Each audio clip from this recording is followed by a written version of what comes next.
Hey there, it's your friend Stormy Warren here, and I want to invite you to my new home, the Big 615, exclusively on TuneIn. So what is the Big 615? Well, simply put, it's the official home of country music broadcasting live from Nashville to the world. Download the TuneIn app from the App Store. That's TuneIn. And by the way, yes, it's free. You can also ask your device to play the Big 615 on TuneIn. Get the latest on country music from your favorite artists to the hottest songs climbing up the charts. Oh, and it's commercial free. That means a whole lot more music and a whole lot more country. Hear it all on the Stormy Warren Show, weekdays from 7 a.m. to 1 p.m. Central. Download the TuneIn app from the App Store. That's TuneIn. And by the way, yes, it's free. You can also ask your device to play the Big 615 on TuneIn. And I look forward to having you join me on the Big 615. This is your country station. The Big 615. Have you or a loved one been injured in an accident? Are you struggling to recover fair compensation? Look no further. At Phillips Law Firm, the experienced personal injury attorneys will fight for your rights and get you the justice and compensation you deserve. They handle a wide range of cases, including car accidents, slip and falls, medical malpractice, and workplace injuries. Justice is a phone call away, so don't wait. Call today for a free case review. Call 1-800-JUSTICE or visit justiceforyou.com. Hey, this is BJ. Thanks for listening to our show's podcast. If you're a fan of all things geeky, you should check out my other podcast, BJ Shea's Geek Nation. We have new episodes every day, and you can check it out at bjgeeknation.com. Your home is going into foreclosure and you feel like a financial wreck. You don't know where to turn for accurate information. I'm bankruptcy attorney Travis Gagne. Let's talk about some legal options. If we work quickly, we can propose a plan to save your home, modify the loan, or in many cases even eliminate your second mortgage. The consultation is free. I've helped hundreds of people just like you make informed decisions about whether to save their home or exit it on a reasonable, organized timeline. The chapter you choose sets the tone for the next chapter of your life. Please contact me today at choosetherightchapter.com. That's choosetherightchapter.com. This is the story of a DNA experiment gone mostly wrong. BJ and Migs. Mornings. Consider this. This happy couple, for instance, have a real problem. How could you? Remain calm. Out of sight. Be ready for anything. The pros and cons. Do not cross the streams. This is BJ and Migs. Mornings on The Rock. 99.9 KISW.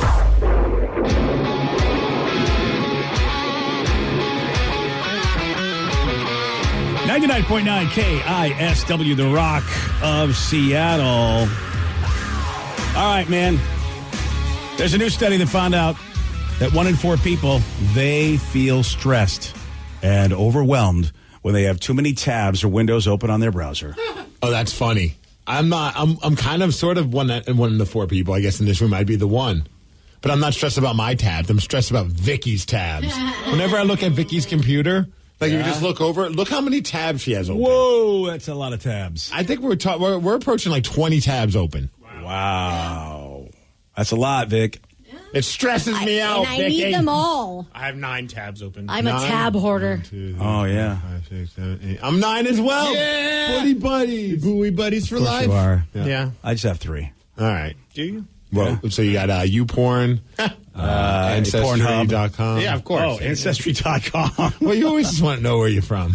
Do I? Sure. You check every day. I got news for you. If I only have 3 tabs, forget it. It's gonna be YouPorn, Pornhub, and whatever. Your net Porn worth. Plus. Your net worth one. You want to make sure that you have enough money to spend on YouPorn Gold. You got it. Those live the live cams, they're not cheap. No. Yeah, I counted 24. 24. 24. I told you it was over 20. Wow. As the day goes on, there's less and less, but... Are you sure? Because there's times I look over and you can't even see like what the tab is. You just see like... It's like so teeny tiny at that point. It's one of those where I try not to get distracted in the moment, so I'll open a tab and save it for later for when I do have time. Do you feel... And then I go through them, and then I delete them all when I'm done, and then I have that sense of accomplishment. Oh, so... It's like crossing things off your to-do list. Are you feeling stressed about it? No. All right, so you're not 1 in 4. So she's one of the 3 and 4. She's the 3 of 4 people that go, I can open all my tabs. That's what I'm saying. Like, I'm stressed for her. I get stressed. I when I hear about like the open tabs, how many emails people have. Like, I think, Vicky, you're the one that has like thousands? Yeah. Yeah. But then it's with all my email accounts. So like multiple work ones, other ones. Still. So yeah, it's like 1,000 something. Yeah. You're that red bubble with 4 digits. Yeah, it's just like, oh, wait, my iPhone, I would have to throw it away. Well, the fact that you have multiple email accounts is crazy too. Like, I get 2 emails, like work and personal. That's all you really need. Well, I got the work personal. I had like 2 podcast ones. I got, it's just a lot of different ones. And then when my Facebook got hacked, I had to get a backup one. I feel like Vicky's the person who has like a lot of clutter, and then she'll clean by putting all the clutter into another room, which now has a lot of clutter. Yeah. Oh, yeah. You know what I mean? Like you throw everything into a closet or under a bed. Like you're that kind of a cleaner. Kind of. I do what's called doom boxes. So I'll put out a box or a bag. It's a thing for ADHD people. Seriously. We call them doom boxes. We put everything that we're not 100% sure where we want them, put them in this box, and then at some point try to figure out where everything goes. What is that? How do you reconcile that with Marie Kondo? Like like Marie Kondo, does she have? She's all about spark and joy. She didn't spark doom boxes. Well, now she's got kids. She's realizing that life is chaos. Oh, it's time for doom boxes. Yes. Oh, I did not know that about Marie Kondo. Doom boxes. That is kids. Wow. Doom boxes. Doom boxes. Wow. I mean, ADHD has been around before we knew it was ADHD. So I wonder if, I knew people that did this and didn't know, and we just thought that we thought maybe there was something wrong with them. But they all had doom boxes back then. It's a thing, though. What do you do then with the doom box? I try to put everything this is going to go into this particular room. This goes to the bathroom. This goes here. So I try to organize where everything goes. So that way, if I leave a room, I'll totally forget what I was doing in the other room and start working on a new thing in another room. So at least this way, I'm in one room working on one whole thing. Why wouldn't you just put the stuff in the bathroom box in the bathroom? Because that's not how my brain works. I wish it did. It does not. You really? You go, I want to put this in the bathroom, but it never makes it to the bathroom. Mm-mm. Instead, it goes in a doom box. That, or if I'm like, let me go put this stuff in the bathroom, and then I'll come back and work on, let's say, my bedroom. I'll go into the bathroom and forget my bedroom and start taking apart something else. Oh. And start you know what? I might as well clean the counter while I'm here. Oh, wait, I need to go to the kitchen and put this downstairs. Oh, so if you have all these boxes in one room. I'm going to have to start butt chugging coffee. It's just not hitting me quick enough. Oh, I see what she's saying. I've lost track. Yeah. I get what she's saying. She's saying she's got boxes in one room. If she stays in the same room, she can go, this is the bathroom box, this is the bedroom box. But if she goes literally into the bathroom, she'll forget that she was doing anything in the bedroom, and therefore there's no bedroom stuff anymore. So if everything stays in that box for an extended period of time, you just toss it? No, it probably ends up getting into another room. Or put into another box. Yes, into another box. Back to a full around what you said, Steve. It goes from one room to the other. Everything is pushed off to somewhere else. Back in my day, doom box was an Urban Dictionary term, so I'm so happy that you never wanted to hang out with that girl, right? No, you really didn't want doom to. Box. Oh, yeah. Her name was Lisa in college. You stayed away from her. There you go. Well, congratulations, everybody. Vicky is, I don't know what Vicky is. It's a thing. Look it up. No, I believe you. I'm not going to look it up. I'm going to put it in my doom box and look it up later. I know, everyone acts like it's like a me thing. It's not just a me thing. Oh, it is a you thing. And maybe some other if views. it was a thing or not. I'm just blown away that it is a thing. Fair enough. Yeah. Well, congratulations, Vicky. Thank you. At some point, she's going to have a second house where she puts all of her doom boxes. That's the doom house. Or doom storage. Oh, that's a great name for a storage company for folks that, need doom box storage. Right. And they'll remind you because typically everyone will forget that they even put stuff in that box in storage. And then one day I'll be on Storage Wars. I'm like, wait, that's my stuff. Yep. It's a storage facility for people with ADHD. Hey, listen. We really don't need that. We really should. I think we do if we want to make money. Steve, another great idea. Let's go into business. Someone else do it for me, though. Doom storage. Give me a cut. All right, fair enough. Hey, someone just ate a banana that was worth $120,000. Oh, Steve will tell you all about this. He's got the Migs report for you at 6:17 on The Rock. What you watch depends on what kind of mood you're in. Sometimes you're craving comedies like Friends or South Park, and sometimes you're more into dramas like HBO's Succession and House of the Dragon. There's also cooking shows like Chopped and Beat Bobby Flay, and even movies like The Lord of the Rings and Shazam! Fury of the Gods. Well, Max is the streaming destination that has the best of entertainment for whatever mood you're in anytime. And plans start at as little as $9.99 a month. Max, the one to watch. Subscription required. Visit max.com. This is BJ and Migs mornings on The Rock 99.9 KISW.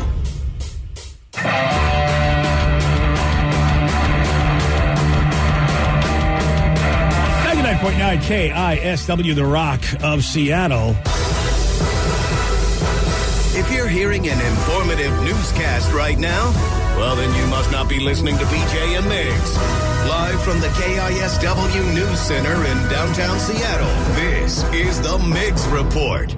Well, thanks, you guys, and thanks to Palace Law for giving us the Migs Report. And today, damn it, we forgot our ukuleles. It's National Play Your Ukulele Day. Oh, wow. This is what started it all. You know what? We need to bring them back. We need to get the band back together. The Uke Can Do It. Okay, I'll let you guys do that. All right, fine. It's also National Concert Day. Oh, for the You Can Do It. We could have our concert to celebrate, which got me thinking, like, do you have an all-time favorite concert? Ooh, well, it's a hard one, man. Yeah, it really, really is. Because the one we were at, Pain in the Grass at the Gorge was just pretty amazing. Oh, that was pretty, dude. When I look back on that, it was Alice in Chains, Avenged Sevenfold, Jane's Addiction, Coheed and Cambria, the Gorge. Yeah. You got the board game in a hotel. How about that? That's what made it amazing. Yeah. I mean, you can't ask for a better concert experience. Can't. You really can't. Vicky, can you think of one? I'm thinking when I went to go see Rammstein at the Tacoma Dome, and it was just so much fun because I got pit tickets and just got covered in foam from that phallic cannon. Oh, it was phenomenal. Nice. Yeah, I know. It's exactly what it sounds like. That's exactly, yeah. Danny V? Warped Tour 2005. It was The Offspring, MXPX, Tsunami Bomb, Rancid. So many bands just played. It was like that was my senior year of high school, and we got to drive like 3 hours to the show, and it was just such good memory. It's funny you and BJ that both went towards the road of festivals because you get a lot of concerts in one night, in one day, or in a whole weekend. Yeah. All right, Sarah. I got to go with Metallica at a CenturyLink. Was it because of the bathroom stop that you and J-Rubs made? I mean, that definitely had a big thing to do with it. But not bring that up. But man, that's the first thing I thought of when she said that. I know it is. Still don't want you to bring it up. All right, judging by her smile, I'm pretty sure that's what she was. I was not expecting her to say Metallica. I mean, it is a show and a moment I will never forget. Sorry, Dad. Okay, that's lovely. I'm torn. There's so many great shows. Which one was one where you were in the bathroom? You know what? I saw Run the Jewels, and let's just say, as it were, I was experiencing. It was a fun show. Let's just say, it was definitely not sober. And I was in the porta potty, and honestly, it sounded amazing in the porta potty. And I stood in the porta potty for like a good 20 minutes, and then finally came out and said, "What am I doing in the porta potty? I need to go see them play." Somebody may have been altered a bit, slightly. I think this sounds amazing. These guys are killing it. And then I realized I could get out of the porta potty and it would sound even better, which it did. Wow. Yeah. So there you go. That was my favorite concert. Favorite concert in a bathroom. There we go. Seeing Run the Jewels at a festival. All right. Let's talk. Oh, you know what? Real quick. A happy birthday to the greatest of all time. The most electrifying man in all of sports entertainment, BJ. Your favorite human being. The man who created Terramana Tequila. Oh, God. It's The Rock's 51st birthday today. Oh, boy. I wonder what his cheat meal is going to be like on his birthday. Cake. I think he might just eat Kevin Hart whole. No, that's fair. It's just like, screw it. I need the protein. I am surprised he's that old. 51. Yeah, I don't know why I thought he was much younger than me, but he's really only like a decade younger than me. He's still a lot younger than you. Well, a lot to me is 20 years. I mean, he and I could actually have conversations about stuff and sort of like, know and remember things. I'm sure he'd love to talk Terramana Tequila with you. Yeah, I know that he would. If you check out my Twitter, I posted the picture of me hanging out with him enjoying some Terramana Tequila once at the Lariat Bar in White Center. Yeah, there he is in all of his stand-up cardboard glory. I don't know what you're talking about. It's just the way the angle of the camera was. Yeah. That's really him. Yeah, he's hanging out right by the bathrooms of the Lariat Bar, holding a box of Terramana Tequila and a bottle as well. That's what he does. He goes to these bars and just has a box and a bottle of Terramana. Hi, I want to hang out like this. It's a wrestling-themed bar, and he figured, what better way to celebrate Terramana Tequila than to say hi to all my wrestling friends. All right. It was a great day. I'm so happy you and he finally got to meet. All right, let's talk. We've had this conversation about art and what is art. Yes. And sometimes, like you even said it before, sometimes you have like a guy who puts a basketball in like a glass case, and that's considered art, and it's worth like hundreds of thousands of dollars. Jeff Kuhn, everybody. Boy, oh boy. That guy, I think, is laughing all the way to our banks. Well, let's head to a museum in South Korea, which might have the dumbest piece of art, but at least the artist kind of acknowledges that it's dumb. It's called The Comedian, the artwork. And I guess this artist is known for satirical pieces in the past, including this one. The art is a banana, an actual banana, duct taped to a wall. Oh, I've seen that. And apparently he has had multiple versions of this. It's an artist from Italy named Maurizio. Maurizio. And apparently one of them sold for $120,000. Again, this is a banana that is duct taped to the wall. I don't understand. Like, at one point, isn't it going to go bad and you have to get a new banana? Yes. Probably, yeah. Oh, look. Oh, yeah, there it is, like rotting and looking nasty. Well, a student was, I guess, there at the museum, and according to them, they got hungry. So what did they do? They peeled the banana off the wall and ate it. And that was a $120,000 meal. Pretty much. And I said, why did you do this? He said, because I was hungry. Yeah, just go to the cafeteria, get another one, and tape it back up. Oddly enough, that's exactly what the museum did. They grabbed another banana and they put it up there on the wall. And then they told the artist what they had to do. And the artist apparently, quote, didn't have any reaction to it because this has happened before. I guess back in 2019, someone did the exact same thing. Nice. And yet it's still it's valued at $120,000. He probably doesn't care. He's like, yeah, put another banana up there. As long as you sell it for $120,000, I don't care. Yeah. And then, so shout out to this little art student guy. Got a picture of himself eating that $120,000 banana. Yeah, see, this is... what are we doing? I don't know. What are we doing that's worth $120,000? I What have are we a banana, doing? and I think we have duct tape. We could put a very expensive piece of art on our wall right now. I guess so. I would say you're an idiot, but in this particular instance, why not? You and Maurizio. Who will know the difference? Is there an angle? Is there a way you hang it? Is it the fullness of the... I mean, what makes it the kind I'm of... Italian. Us Italian artists. Stivizio. Hey, Stivizio with my banana. Yeah, well, And the duct tape. Be careful how you advertise that.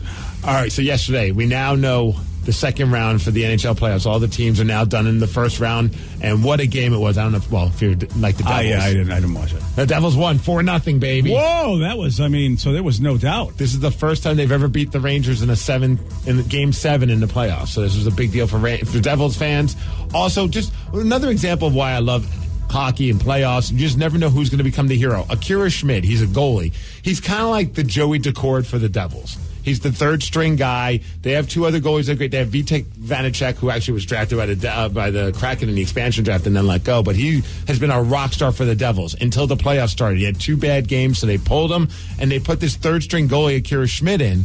And he's just been on a tear. He won 3 straight games with the Devils, but then had a crappy game 6, gave up 5 goals. And so the coach was like, what do I do now? Do I continue to go with the goalie that's kind of helped us get to this point, won 3 games, but had a terrible last game? Or do I go back to the guy who got us to the playoffs in the first place? Well, he went with the rookie. He went with Schmid, and he shut out the Rangers. Dang, dude. Wow. He's the third goalie for them. So he let up 5 the game before and then none after that. Wow. Yeah, and the other games, he was barely giving up goals. He was just unstoppable. It's been, what a fun little series right there for that. But now everything's all set. The East Coast, it's Florida and Toronto. They'll be playing tonight. That's game 1 of the second round. Devils in Carolina. Oddly enough, some Devils fans I know are making the road trip to Carolina because tickets are $70 to go to a playoff game there. It's so weird how it worked out that way. Did the Devils? Maybe I don't know how it is. I thought that the Devils are like one of the better teams. I think Carolina might have been better. That's what I thought. Yeah, but then I don't know why Florida's playing. My brain doesn't understand it. But unless Toronto's better than I thought, they don't were. reseed things after the first round. So it's just now. I think it's just based on how everything was seeded. Oh, that's why. Okay. West Coast, you got Kraken and the Stars. That's going to be tonight, of course. Then the Knights and the Oilers. That's going to be happening, I think, tomorrow. Lots of great games. And speaking of the Kraken, taking on the Dallas Stars tonight. Going to be on ESPN. 6:30 that game is going to be going down in Dallas. It's going to be a uphill battle for the Kraken. Just because they're a very good team. But you know what? It's a team that we played great against during the regular season. Granted, we lost 2 of the 3 games like last month. But 2 of those 3 games, we had the games won until the last minute when they pulled their goalie and they were able to score going into overtime. So yeah, it's going to be a good playoff round, I think, between the Dallas Stars and the Seattle Kraken. Their goalie is just he's pretty damn good. So that's going to be the difference maker. But you know what? We got a pretty damn good goalie as well. Yeah. All right, then. Okay, so what you're saying is we have a chance. Absolutely. All right, then. Going to the Stanley Cup Finals. It's Devils Kraken in the finals. I hope that happens so My bad. mind would be blown if that happened. I'm a little worried, though. Why is that? Well, I noticed you changed your jersey. Oh, yeah. Well, they lost when I was wearing that one time where I was wearing Yanni Gord's jersey. Oh, I didn't even realize that. They lost game 6, BJ. You know my superstition, The superstition's done. But then you put the shirt back on again, and they won again. Well, I also put other shirts on as well. Oh, all right. Okay, then. I'm not sure what's happening, but I feel like... I have zero bearing. Yeah. I really thought you were doing. Losing. I really thought that you were like wearing those jerseys for a superstition. No, I just decided to wear my Bowie one. Oh, love it. all right. Yeah. Okay, let's hope it. Let's The hope road this starts. jersey. Let's start it. I don't know what we're starting, but let's do it. I want to start a tradition. Like, listen, if they win tonight, are you going to wear that again? Maybe. Okay, maybe's better than no. I might go reverse retro tomorrow. I might not even go with a Kraken jersey You tomorrow. might go Bowie shirt tomorrow. I might come in shirtless. Yeah. Oh boy, I really. It is Wednesday tomorrow. You started this. Oh yeah, shirtless Wednesday. I forgot. Yeah. Thank you. You know what's funny? And speaking of ticket sales, so buying a ticket for the Kraken game is just ridiculous. I think it's like $280 on the secondary market right now for like upper level seats. But so the Panthers, they've come up with a rather interesting thing to do right now because they're taking on the Toronto Maple Leafs and they don't want any Canadians apparently going to the games because they're limiting ticket sales to just U.S. residents. That's funny. What? If you buy a ticket, obviously in the secondary market, don't matter where you're from. Whoever's selling the ticket's going to sell them to you. But if you're trying to buy them through the team on Ticketmaster, apparently it says like if you're not a U.S. resident and that they'll be able to figure it out with their credit card, your tickets will be refunded to you and you're not going to have them. Wow. Well, towns have done that before where it's like you can only be a resident of Washington State to buy, I have heard this before when it comes to playoff games. And maybe Florida was the one that did it. Funny part is they had the 7th lowest attendance during the NHL's regular season. Like they need help filling out an arena. Yeah. Obviously, they should do pretty well with the second round with all the hoopla going on with them beating the Bruins. But I thought that was kind of funny. Yeah, I don't know how I feel about that. They're at war with Toronto. Well, you know what? I would be too because Toronto fans are a little rambunctious. I don't know if you heard about the guy who got arrested. No. After they won their series, the Maple Leafs, a Toronto Maple Leafs fan got wasted and walked up to a police horse and slapped it in the butt. Okay, then. That's a big no-no. You can't do that? Apparently not. Oh, So- well, how about the policeman? Can you slap him in the butt? Absolutely. Okay. That's actually encouraged. Maybe that was. Mariners, they're in Oakland. Hopefully they can beat the 6-23 Oakland A's. Woo, go A's! Boy, they really are saying they're giving their best, for their last season in Oakland, I think? I think they just want to make sure they have no fans by the time that they leave and go to Vegas. Yeah. I think that's a smart strategy. They're doing a good job. Well, that game's at 6:40, so we'll see. I mean, I'd say this should be an easy win for the Mariners, but the Mariners haven't been doing all that great. Yeah, I know. The Mariners are they got to get above 500. Hopefully, Oakland will get them on the right track. Yeah, they're 12-16, so if we can get 3 out of them, that'll bring us a lot closer to 500. It is so shocking to me. If you told me that the Red Sox had ever better record than the Mariners at this point, I would have bet you money no. Yeah, but the Mariners have just been. It's pitching. Their pitching has just let us down. What are you talking about? They pitched a great game a couple days ago. Oh, Marco was the man. He was on fire. Hey, weather. It's going to be a nice day, you guys. What do we got? We're going to hit a high of 70 degrees. We got some sun today. Thanks to Beacon Plumbing, Heating, Septic, and Mechanical for giving us the Migs report. And that's what's up. And go Kraken. That's right. Game go Kraken tonight. 6:30? 6:30 on ESPN. That's right. Remember, ESPN now has the games. Yesterday, Steve, he did get this one wrong. What is the name for a three-sided polygon? A three-sided polygon? A trigon? No. Oh, you were so close. A threesome? No. A London Bridge? No. Triangle. Yeah. Sorry, buddy. That polygon threw you. It did. Yeah. These crazy words. She didn't say polyamorous. She said polygon. I heard poly. Yeah, you did. You want a shot at beating Steve? You got it. 206-803-ROCK. We're playing Beat Migs. It's 6:47 on The Rock. Today's podcast was brought to you by Travis Gagne, bankruptcy attorney. He's here right now and has agreed to answer more of your questions about bankruptcy. I owe a lot of back taxes. Can bankruptcy help me? Bankruptcy can discharge back taxes under certain circumstances. Some types of taxes are never dischargeable, like if you have taxes from an employee, if you ran a business and didn't pay employee taxes or sales taxes. Those types of taxes cannot be discharged in bankruptcy. However, most people don't have those kind of taxes. Most people have just regular income taxes.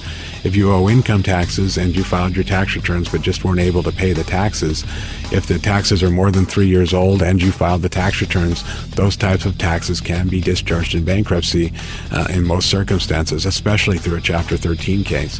Thanks, Travis. If you have more questions about bankruptcy, you can reach out to Travis anytime at choosetherightchapter.com. That's choosetherightchapter.com. Thanks for listening.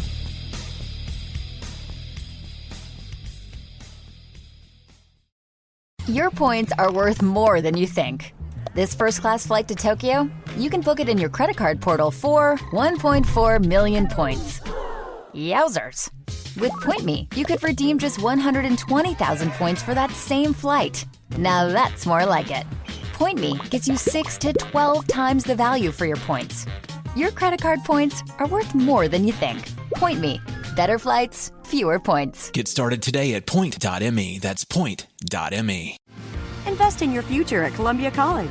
Take that next step toward the career you've been dreaming of. From a leader in online learning for over 20 years, make a difference in your future with a degree from Columbia College. Learn more at yourfuture.ccis.edu. Hey there, it's your friend Stormy Warren here, and I want to invite you to my new home, the Big 615, exclusively on TuneIn. So what is the Big 615? Well, simply put, it's the official home of country music broadcasting live from Nashville to the world. Download the TuneIn app from the App Store. That's TuneIn. And by the way, yes, it's free. You can also ask your device to play the Big 615 on TuneIn. Get the latest on country music from your favorite artists to the hottest songs climbing up the charts. Oh, and it's commercial free. That means a whole lot more music and a whole lot more country. Hear it all on the Stormy Warren Show, weekdays from 7 a.m. to 1 p.m. Central. Download the TuneIn app from the App Store. That's TuneIn. And by the way, yes, it's free. You can also ask your device to play the Big 615 on TuneIn.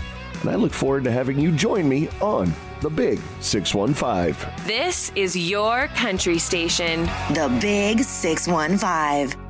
Are you dealing with a personal injury? Don't go it alone. Turn to the experienced team at Phillips Law Firm. Their attorneys have helped thousands of clients get the compensation they deserve. Call Phillips Law Firm now. Call 1-800-JUSTICE or visit justiceforyou.com. Hey, this is BJ. Thanks for listening to our show's podcast. If you're a fan of all things geeky, you should check out my other podcast, BJ Shea's Geek Nation. We have new episodes every day, and you can check it out at bjgeeknation.com. Your wages are being garnished. We can stop that now. It's hard enough to pay your bills when things are good, let alone when a big chunk of your take-home pay is gone before you even get your check. I'm bankruptcy attorney Travis Gagne, and I can stop the garnishment and get the creditors off your back immediately, often the same day as our consultation. Both Chapter 7 and 13 provide bankruptcy relief, but choosing the right chapter is crucial. In a free consultation, we can create a plan to get your finances back under your control. The chapter you choose sets the tone for the next chapter of your life. Please contact me today at choosetherightchapter.com. That's choosetherightchapter.com. Let's play Beat Migs. It's time to play the game. So everybody scream his name. Beat Migs. Don't be a loser.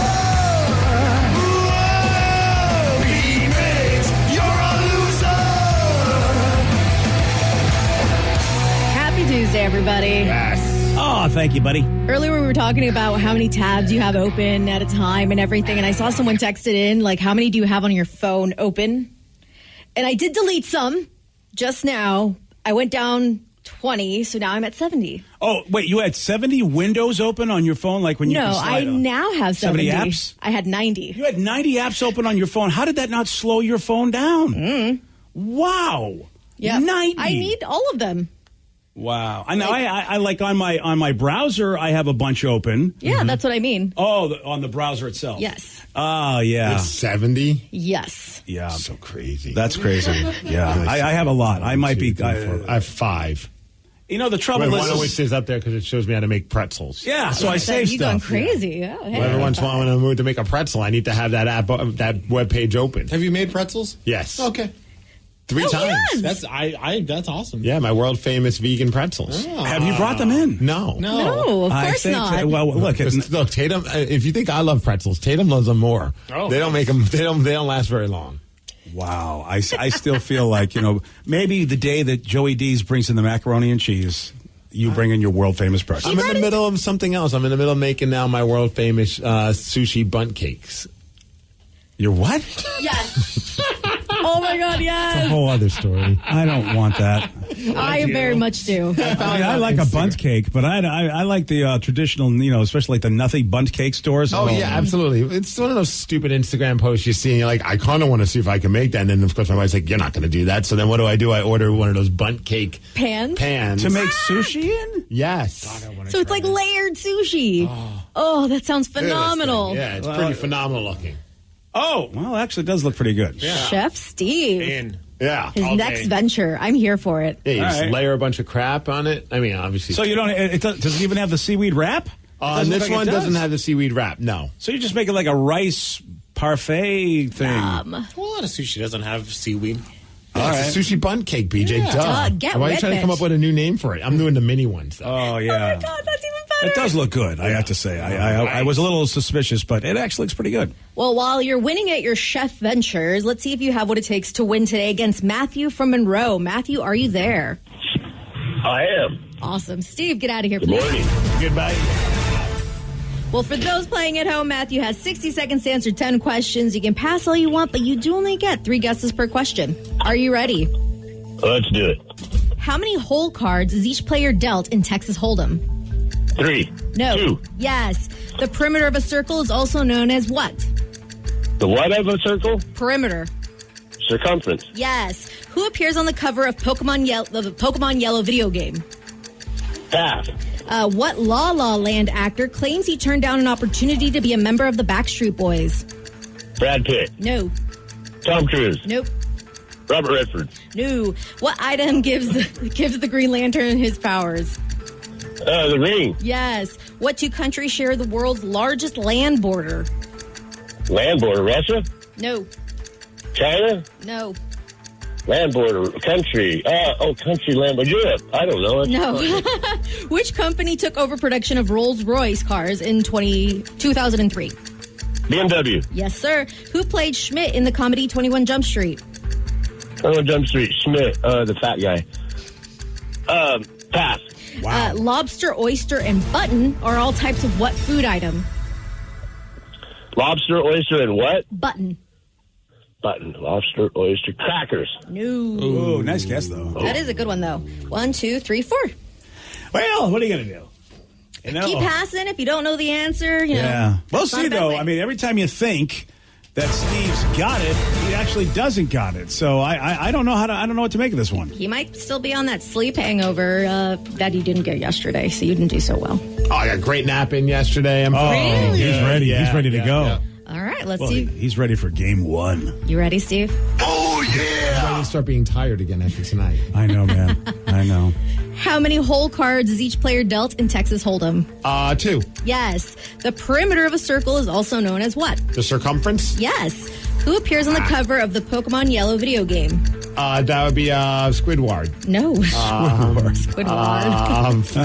Pikachu. Yes. Nice job. What La La Land actor claims he turned down an opportunity to be a member of the Backstreet Boys? La La Land member. I don't even know what the hell La La is. I'm going to go Mark Wahlberg. Nope. No, sir. Harry Styles. Nope. I'm afraid not. Kevin Hart. No.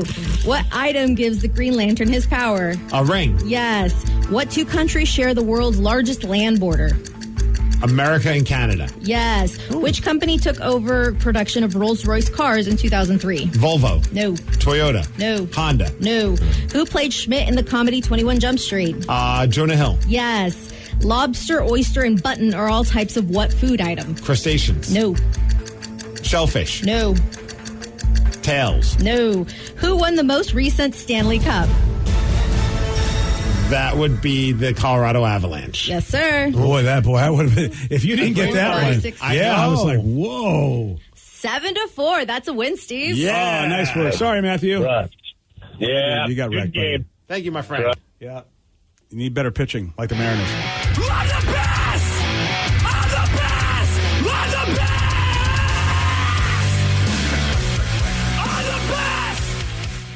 Lobster, oyster, and button are all types of what food item? Is that a clue? I know. Oh, really? Oh, yeah. Pastries? I actually know. Mushrooms. Yes. Oh. Lobster mushroom? Yeah. Lobster mushrooms? Yeah. Oyster mushrooms? There's I've a never million heard. types of I mushrooms. have never out heard of there. that. Yeah, they are. I feel like button is supposed to be the one they're like, oh, okay. The only reason I know that, oddly enough, was because this weekend I made stuffed mushrooms on my Traeger. Oh, look at you, fancy. And we went to our local Thriftway, and they had so many different kinds of mushrooms. Like, which one is the best? And they were like, oh, the cremini mushrooms, and but these lobster ones would be really good for. And I'm like, wow, there's a lot of stuff I don't know. Yeah, I don't know much about mushrooms other than the ones that make you see things. Yeah, lobster mushrooms. Wow. The company that took over production of Rolls-Royce cars in 2003 is BMW. Huh. And then, does anybody know what La La Land actor claims he turned down an opportunity to be a member of the Backstreet Boys? First, I need to know what La La Land Yeah, It's a movie. Is it Bradley Cooper? No. La La Land. Yes. Jennifer Lawrence. No, Emma Stone starred in La La Land with this other actor. Oh, I thought it was Ryan Gosling. Ryan Gosling. Oh, Ryan Gosling. Yeah. Oh, I confused that with A Star Is Born. That's Bradley Yep. Cooper and Lady Gaga. This was like Lady Gaga. Gaga. That's how Clayface Zach, says it. Yeah, Clayface, and I think Zach Galifianakis maybe. Yeah, he does. He says it in the campaign. Yeah. Oh, okay, because I heard it in the Harley Quinn animated Yeah. series. Oh my God, it's Lady Gaga. Yeah, see Yes, that? exactly. Everybody steals from everybody. Oh yeah. Well, congratulations, you So annihilated today. Ryan Gosling was going to be a Backstreet Boy? That makes sense. Like him and I think Justin Timberlake were all part of the Mickey Mouse Club back in the day. Oh, too. you're right. I forgot about that. They all I wouldn't have rolled. known that he sang. Yeah, I didn't know either, but I mean, he was part of the Barney's, or Mickey Mouse, excuse me. So I mean, that makes sense. And also, I mean, as long as you're not the main Backstreet Boy, I feel like you guys skate by with decent singing abilities. You should be like, like fifth on the ladder of important Backstreet Boy members. I can't even name. But La La Land was a musical, right? Yes. So I guess he got to show his chops, and I had no idea that he might have had some singing chops. It is surprising, when you watch a show, and a lot of actors do go through musical theater. Yeah, I watched The Flash on the C-Dub, and they had a musical episode, and I was so shocked at all those actors who you watch running around Super Speed or Frosty Lady or whatever, and all of a sudden here they are singing and dancing, and you're like, these guys aren't half bad. Forgetting, they probably have a background in this. Yeah, they probably were trying anything at that time, just any kind of form of entertainment, musical or not. So I'm looking at the poster for La La Land. This doesn't even ring a bell whatsoever. I think it was nominated for an Oscar or something, and then they called out La La Land, but then they had to retroactively oh no, sorry, it wasn't La La Land that won. It was Moon something. Oh, I remember that. Yeah, that was a big gaffe. Yeah. I mean, a lot of people like La La Land. They thought it was good. I never watched it. Yeah, because I'm not a musical guy. Up until today, I didn't even know it existed, BJ. I'll watch musicals at a theater. I don't know why, but if I'm at a theater, like the Fifth Avenue Theater, I don't have a problem with people singing because they're in front of me. I like live performances. But on television, God, I hate them. Really? That is kind of interesting. That you're okay with it going to see it. I understand a performance when it's live. There's something unique about that and cool, but. If you like it that way, I would think you would also like it in a movie as well. Yeah, it's like the same thing, though, with live concerts. Yeah. I really don't enjoy watching a live concert. I know a lot of people that don't. I enjoy sitting down and putting on a live concert, and if the quality's good, obviously. Sure. I'm not watching bootleg people who put them up on YouTube unless it's something I'm desperate to see. But, I'll watch Blink-182 at Coachella, and I'm like, this is awesome. See, I'm the same way, but with sports. I don't really care to watch sports on TV, but I love going to sports games. Oh, really? Actually, it's a more fun. You get everyone else freaking out. It's a good time. Energy. I'm the reverse with you. I got into musicals by watching the movies first, and getting so obsessed with them that at that point I'm I wanted to go see what inspired them. All that being said, unless it's Grease 2, I really don't want to see any musicals. There we go. Yeah, make it happen. An American Idiot. I did enjoy that musical a lot. The Green Day musical. Mm-hmm. Oh, yeah. That was pretty badass. Yeah.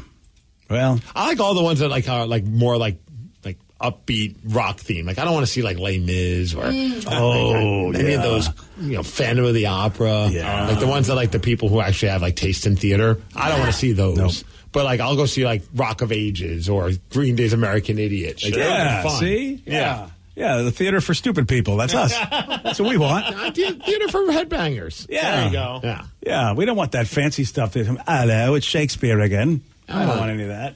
No. Yeah, or opera. I mean, I am amazed at some of the people that I know that have gotten into opera, and I'm like, wow. That's I don't one think that that'll I can't. ever happen. Yeah, I'm same. I can't cross that line. Musicals, great, but for some reason, opera, when I don't even know what they're saying, I'm like, I don't know. It was I had one of my buddies. I was going up to Canada to wrestle. He usually wrestles at this promotion. I'm like, dude, are you going to be? He goes, no, man. Got big date night, taking my wife out to go see the symphony. I'm like, oh, that's cool. So then I run into everyone else. I'm like, oh, it's a bummer that Fergie wasn't here. And he's like, yeah, I was like, yeah, going to see a symphony thing? Like, no, he's not. He's going to see like a live musical for Dungeons and Dragons or something like random. Well, like a symphony will play like the Star Trek music. Yes, on those lines. And it is still the symphony, but it's like all the songs we know. But that's where I've been. I've been to the symphony if it's Star Wars or Star Trek music. Yeah, he's going to see that kind of. But he really buried the lead on that one. Yeah, it's symphony for stupid people. He made it sound like he's like, I'm going to some highfalutin symphony with my significant other, and I'm like, oh, well, good for you, good date night. I respect that. Yeah, like you could have told me you're going to see pew pew lasers. Yeah, it's not Bach. Trumpets. It's not Bach. It's Battlestar Galactica. Yeah, it was like one of those kind of things. I'm like, that's still cool, but I guess it doesn't sound as fancy. No, you want to make yourself sound fancy. I'm off to the symphony thing. Right. Da, da, da, da, da, da, da, he's dressed as a stormtrooper. Yeah. Yeah. Da, da, da, da, da, da. I mean, they are still using symphonic instruments, obviously. Absolutely. Yeah, but there you go. It's actually pretty cool, to be honest with you. Oh, that would be one of the ones I'd actually be okay with going to check out. And they show stuff on the screen. Oh, so yeah, they have videos that go along with it. So you kind of Is the conductor dressed like Chewbacca? Oh, that'd be boy, fantastic. that would be. I haven't seen that yet, but that would be pretty awesome. That would be so amazing seeing all like the hair, because conductors, they get into it. Oh yeah, they do. Yeah. And apparently they're important. I never understand what the hell they're doing, but apparently if he wasn't there, she wasn't there, you'd be done. It would sound like a turd, probably. Just like a turd, yeah. Well, they keep the tempo for everybody. Yeah, I have no idea because I don't know music. So I'm like, I don't know what they're doing, but yeah, nice. Hey, there was a woman who had a happy moment in public, and it was all because of the music of a symphony. You're going to hear what happened at 7:17 on The Rock. What you watch depends on what kind of mood you're in. Sometimes you're craving comedies like Friends or South Park, and sometimes you're more into dramas like HBO's Succession and House of the Dragon. There's also cooking shows like Chopped and Beat Bobby Flay, and even movies like The Lord of the Rings and Shazam! Fury of the Gods. Well, Max is the streaming destination that has the best of entertainment for whatever mood you're in anytime. And plans start at as little as $9.99 a month. Max, the one to watch. Subscription required. Visit Max.com. Nobody said adulting would be easy. Between work, family, chores, and activities, life can get real messy real fast. Good thing there's Simple Green All-Purpose Cleaner. Simple Green tackles even the toughest cleanup jobs in every room of your house. Simple Green has been a trusted cleaning brand for nearly 50 years, and it's now available in both lemon and lavender scents. So you get a cleaner that not only works hard, but leaves your home smelling fresh. Even better, Simple Green All-Purpose Cleaner is U.S. EPA Safer Choice certified for use around people, pets, and plants. Stronger, safer, fresher. That's the cleaning experience we all want, right? When life gets messy, Simple Green gets it clean. This stuff literally removes dirt, grease, and stains from any washable surface in your home. Visit simplegreen.com today to view their complete product lineup and discover where to buy in your area. Travel is getting way more expensive, but Lauren saved $900 on her trip to Europe with PointMe. How? With PointMe, you get 6 to 12 times the value for your credit card reward points. Visit us online at point.me to learn how. PointMe, better flights, fewer points. Invest in your future at Columbia College.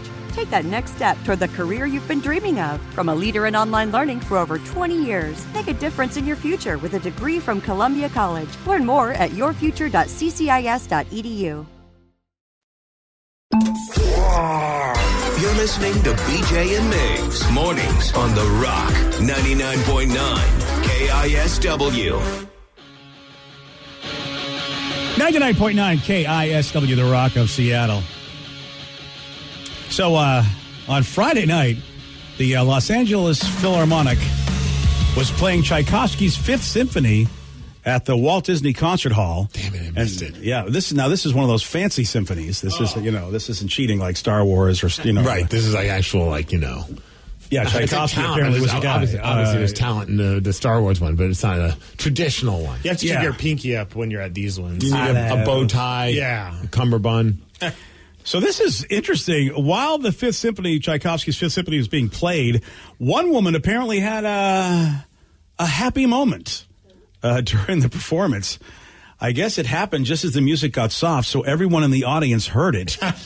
Bad timing. Yeah. Or great timing, depending. One person who was there described it as wonderfully timed And here's a brief clip from the performance with the woman heard in the background.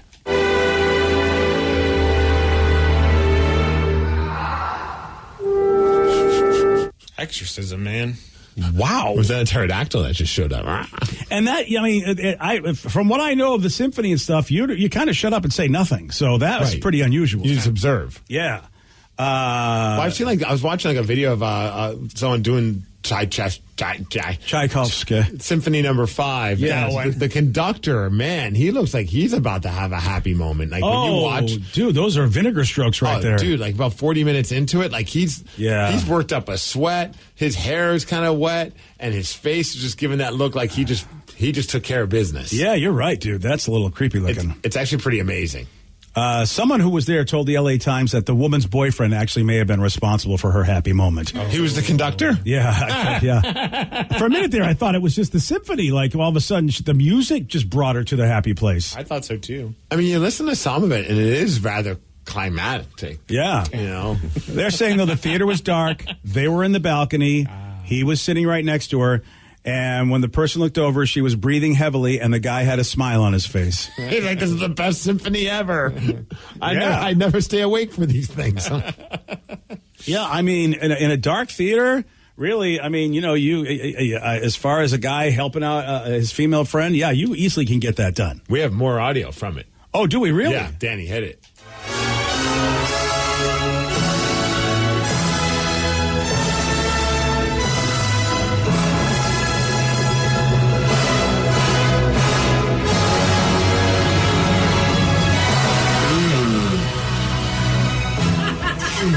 Oh, wow.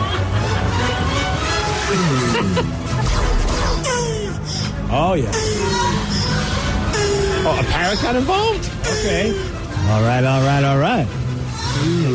Yeah, this is quite a symphony in the symphony. Yeah. Oh, yeah. Are you sure it's just one woman involved? I feel like... Amelia Clark was at the symphony. All right.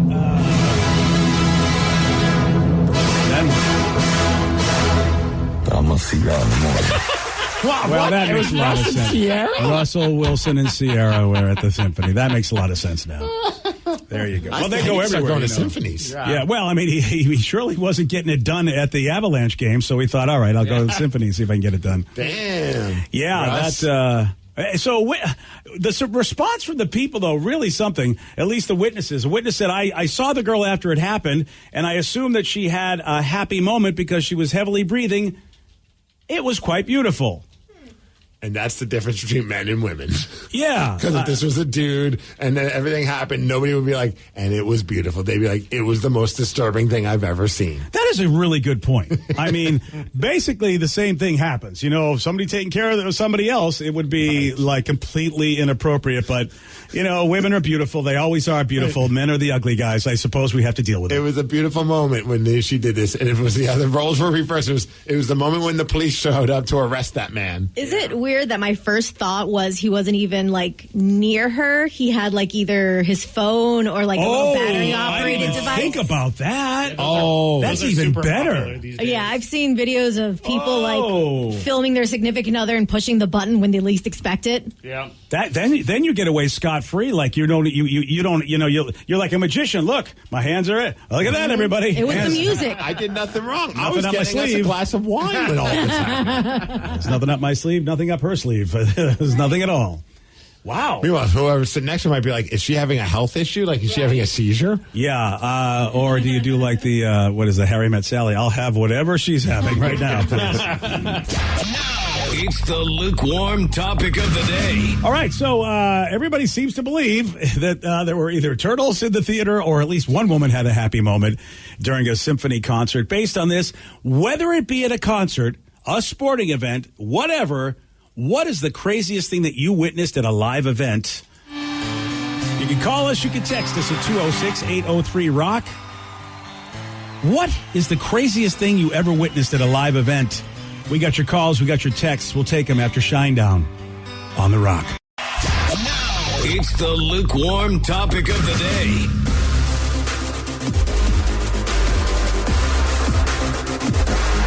99.9 KISW, the Rock of Seattle. So a woman had a happy moment during a symphony concert, and we don't know whether or not it was the concert, whether or not it was her companion, whether he was involved or remotely involved with devices. We just know that she had a blast. And whether it be at a concert, a sporting event, whatever, we want to know what was the craziest thing that you witnessed at a live event. 206-803-ROCK, that's the number to call. That's the number to text, 206-803-ROCK. So I was at a movie. It was Avatar, and somebody took off their shirt and jumped on top of the seat and just yelled, "Let's party." I thought it was the funniest thing ever, and I always wondered whatever happened to that guy. Very bizarre place, the Avatar movie. I bet they took some kind of a hallucinogenic drug. About to say. Whoa, that's an interesting movie to take a hallucination, especially if you're 3D'ing that bad That's boy. what I mean. Like, that's the place to, I mean, look, I'm not encouraging it, but like, it's kind of like, what was it, who's the guy, Joaquin Phoenix? It said, like, don't do mushrooms if you go see this movie, but if you do, film yourself watching this movie. Oh, yeah. Mushrooms. Yeah. Avatar would be probably a fun, mind-altering movie to watch. Boy, oh boy. I just know being on ayahuasca, that would scare the F out of me. Well, I mean, let's not get extreme with like ayahuasca, but maybe like, like a microdose or something. Yeah. All right. Yeah, I've never microdosed, so I don't know. I only fully dosed, so I'm not sure what a microdose, how you feel on it. I am guessing this person fully dosed for them to have to rip off their shirt and yell, "Let's party." Let's party. I almost would follow that person. Yeah. Yeah, I mean, okay, what's going on, brother? Where are we going? It's like a Jerry Maguire thing. Who's with me? Is he going to go to the aquarium or something like that and try to swim with the Navi? I don't know, but I kind of want to know where this party's going to end up. 206-803-ROCK, that's the number to call. That's the number to text. What we're asking is, what was the craziest thing that you witnessed at a live event? Oh, for me, it has to be when I went to, in this moment, I think it was at the Moore Theater. And everyone's just dressed to the nines. They look fantastic. And then this woman comes in dressed in like leather and vinyl. And then I see her with a chain leash. And right behind her comes walking what I assume is her submissive. Mm-hmm. Her submissive pecs. I think they were wearing a dog mask. What? And they were following her around and they were taking pictures and having a good time. He was being humiliated. Was he on all fours? Mm-hmm. Oh, wow. And I was like, that is both sexy and intriguing. I must get a picture. I must talk to these people, but there's a long line. Wow. It's funny. It is funny what people find attractive, and I get it. I get that, if you're a person that's always leading the way, you have a high-stress job and you're always in charge, that the whole Dom sub thing is just like a way for you to just basically go, this is fantastic. I love this. It's fascinating for sure. Yeah. See, I would be horrible at that because my knees, I'm not crawling around for you. I can't do it. I can't be a good sub because my knees are bad. Yeah, exactly. I'd be like, I'm not doing it. I mean, that's not many boomer subs, maybe. I don't know. Well, there's different subs. There's like pay pigs is what they call them. Pay pigs? I know PayPal. What is a pay pig? Pay pig is it's a submissive thing for like rich people. They just want to like give you money, and so they like humiliate, like a girl or a guy would humiliate the rich guy, and then they just give him money. It's pretty awesome. Wow. I'm paying for humiliation. I feel like I've gotten that free for so long in my life. I just don't know why I'd pay for it. As a Mariners fan for many years, we paid for humiliation. Hey, there you go. Glad things are slightly turning around. Oh, well, right now, Bruins fans, dude. Just like people are so many people are done. Like, this really broke them. You talk about humiliation. Dude, nothing more fun than last night I was watching the Devils-Rangers series and talk about humiliation. So, obviously it's a big series and a lot of trash talk between those two teams. Great rivalry between the Devils and the Rangers. In fact, anytime they've gone to Game 7 in the playoffs, the Rangers always came out on top. So the fact that the Devils came out on top on this one, won 4-0, and it was just like watching that exodus of Rangers fans leaving the Prudential Center. And there's a video, I shared it on my Instagram stories. There's a guy who's dressed up like a New Jersey Devil, like mask on. And anytime anyone's leaving, he's just kind of waving goodbye to them. And it's just like, you can just tell they have like their tail between their legs, like, we hate you, but we can't talk trash because you just beat us 4-0. You know what? Life has changed because I would be afraid to do that in New York. Yeah. I would have thought, especially at a hockey game. I'm sure he picked and chose the Rangers fans that he was doing that to. Yeah. Because it could get violent. Yeah. Humiliation, baby. Somebody said, I once saw a guy pass out during a symphony. He started snoring. His wife slapped him upside the head and they left. LOL. Well, what do you expect? Really, what do you expect? Well, in fairness to them, look, I've been guilty of it, but they're probably expecting their significant other not to fall asleep during something. I think that's, I know you, Steve. I would never take you to a symphony. Yeah, I would never do it. An ex took me to see the Nutcracker. Oh God, Once. and that is horribly boring. That any symphony is better than the Nutcracker, and I know people are going to hate me for this. The Nutcracker is painful. Well, what made it worse? Painful. It was warm in there, and it's wintertime, so you're dressed warm. So I had like a nice sweater on. We dressed up and everything, and I didn't even make it to intermission. And so I fell asleep, and I woke up to "Let's Go," and I'm thinking, oh, it's over already? All right. And she's like, no, it's intermission. I'm like, are we coming back? No.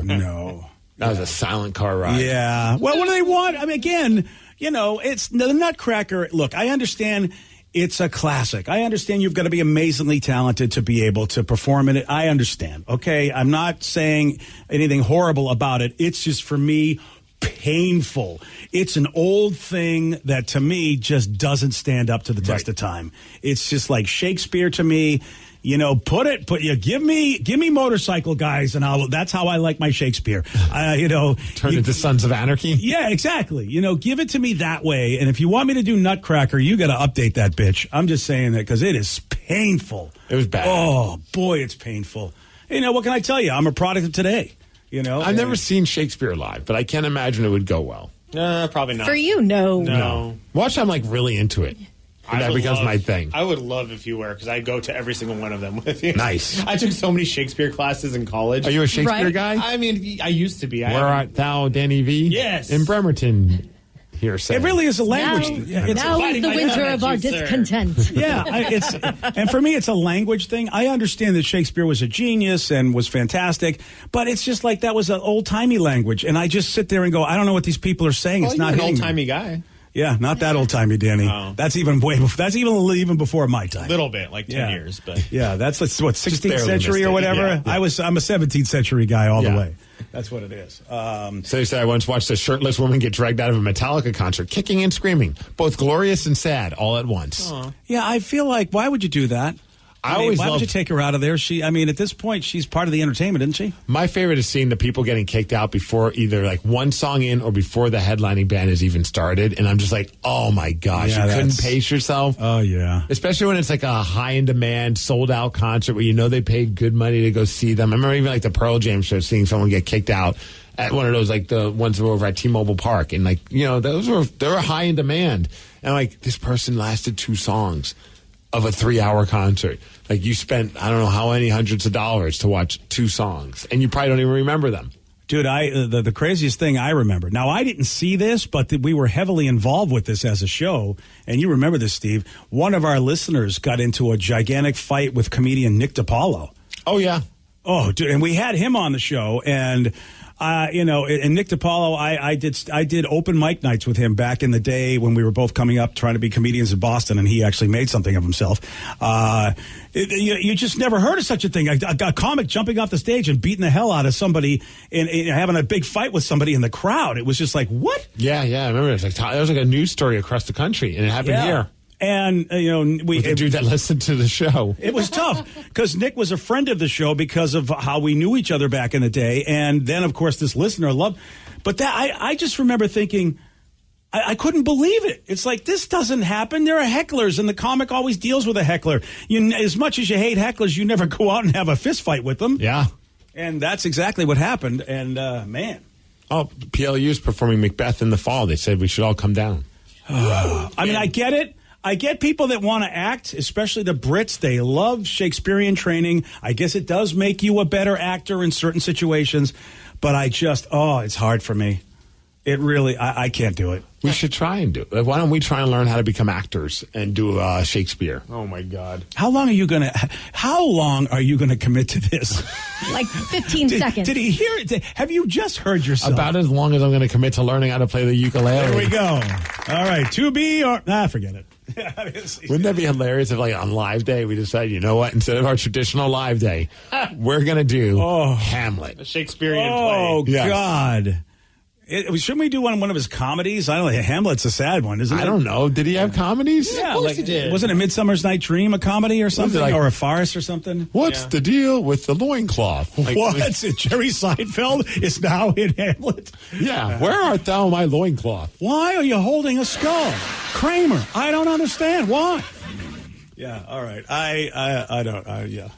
No? No, probably not. All right. Yeah. You know what, though? Not maybe one of my best ideas. I support you in your endeavor to be a thespian. Maybe we don't do it at Live Day. We do it like actually somewhere. Like, yeah, that's people. We'll call up the Fifth Avenue Theater. We know Ryan. No, maybe at least PLU. Maybe they'll let us do it. Like, can we open for Macbeth and do Hamlet? Yeah, there you go. There's an opener for Macbeth. Yes, Hamlet. Okay, all right. Oh yeah, little 10-minute. We'll do our 10-minute version of that. There we go. There's an Uber Eats driver who was the hero of the day in a very odd way. I'll tell you how at 7:47 on The Rock. Today's podcast was brought to you by Travis Gagne, bankruptcy attorney. He's here right now and has agreed to answer more of your questions about bankruptcy. What's the difference between filing for bankruptcy and credit counseling? Credit counseling is a useful process in some circumstances, but it does show up on your credit. In fact, from a credit scoring standpoint, credit counseling shows up just like a bankruptcy, so it's going to affect your credit as negatively as filing bankruptcy. In credit counseling, the idea is that a credit counselor works with your creditors on your behalf to try to lower interest rates or work out payment plans with your creditors to pay back your debt over time. In credit counseling, you almost always pay back 100% of the debt, sometimes at lower interest. And of course, some creditors will participate in that process and some won't. So you're usually left with kind of a mixed result with credit counseling and, of course, a high payment. Thanks, Travis. If you have more questions about bankruptcy, you can reach out to Travis anytime at ChooseTheRightChapter.com. That's ChooseTheRightChapter.com. Thanks for listening. Invest in your future on your schedule at Columbia College. Earn an accredited degree faster with 8-week classes starting 6 times a year. Go at your own pace as you build your future. Learn more at yourfuture.ccis.edu.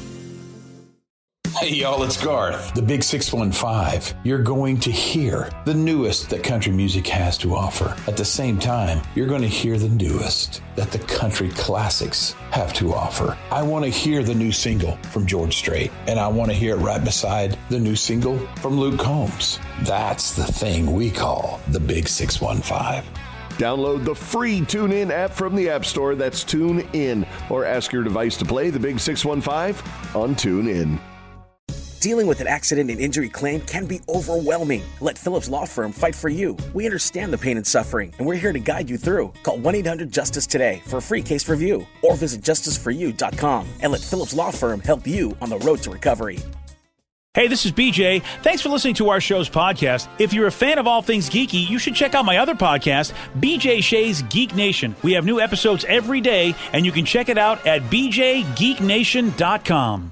Your driver's license is important so you can get back and forth to work, get your kids to school, and back and forth to daycare. If your license has been suspended because you can't pay your tickets, you can't do any of those things. Let's talk about Chapter 13 bankruptcy. You may have heard the tickets cannot be discharged, but they can be dealt with in a Chapter 13 case. Why not come in for a free consultation? The chapter you choose will make all the difference to your getting back legally on the road. Let's design a plan to pay off your tickets and restore your license immediately.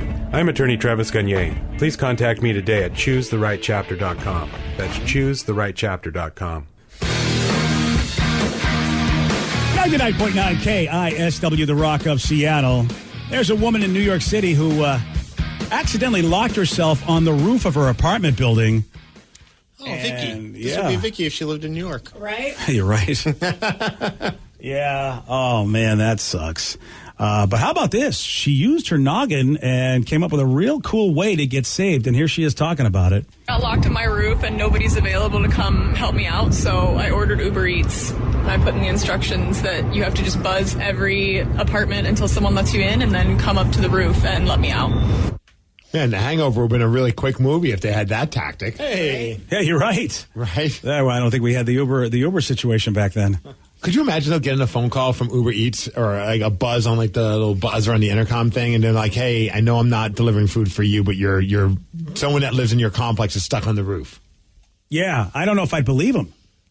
Oh, you think it's kind of like a scam? Yeah, I mean, really, like a bunch of like mobsters waiting up there, and they're going to shake you out for cash. Ooh. Yeah, that's a tough one. And apparently, she doesn't know anybody in her building herself because you figure she could have called someone. I don't know any. I mean, when I lived in an apartment, I mean, I would hi bye a lot of people, but I didn't know their numbers. Yeah, you're going to die up there, buddy. I would. Yeah. Yeah. Thank God for Uber Eats. Yeah, and also, like you said, thank goodness that people were actually cool and didn't they weren't like me and would go, "I'm not letting anybody in my building." But what'd she order? That's what I need to know. A burrito. Of course. Giant burrito. Damn, a huge burrito. Yeah. Look at the size of that thing. Oh, at least she showed us what she ordered. She knew that Steve would want to know the important facts. She understands a lot of people have those thoughts. Yeah. That is pretty ingenious. When you think about it, man, things that would happen to you 10, 20, 30 years ago are so solvable now. Yes. And yet Vicky still couldn't get into her car. She should have called Uber Eats. They probably could have got her in there with a big burrito. Bring me a key to my car, and I'll let you in. Bring me a massive burrito and a key to my car. And I'll leave you a massive tip. Yeah, I wonder what kind of tip she left this Uber Eats driver. That'd be great if she didn't tip him. She called him my king on her little post there. Yeah. So yeah, but that doesn't mean she gets bills. a tip. Yeah. I mean, you call me anything you want. King's as long Crown as ain't paying my electric bill. Yeah, that's a fact. I mean, King nothing. I mean, unless, of course, there was other burritos involved. Oh. I mean, I didn't know there was this kind of party. Well, I mean, sometimes when you get saved, sometimes you go, my knight in shining armor, let me shine your armor. That's not the only girthy burrito I've brought you. That's right, yeah. So, hey. Well, I'm glad everybody's okay. New York. Yeah. Damn, dude. And she wasn't wearing much, and I don't know how warm or cold it was.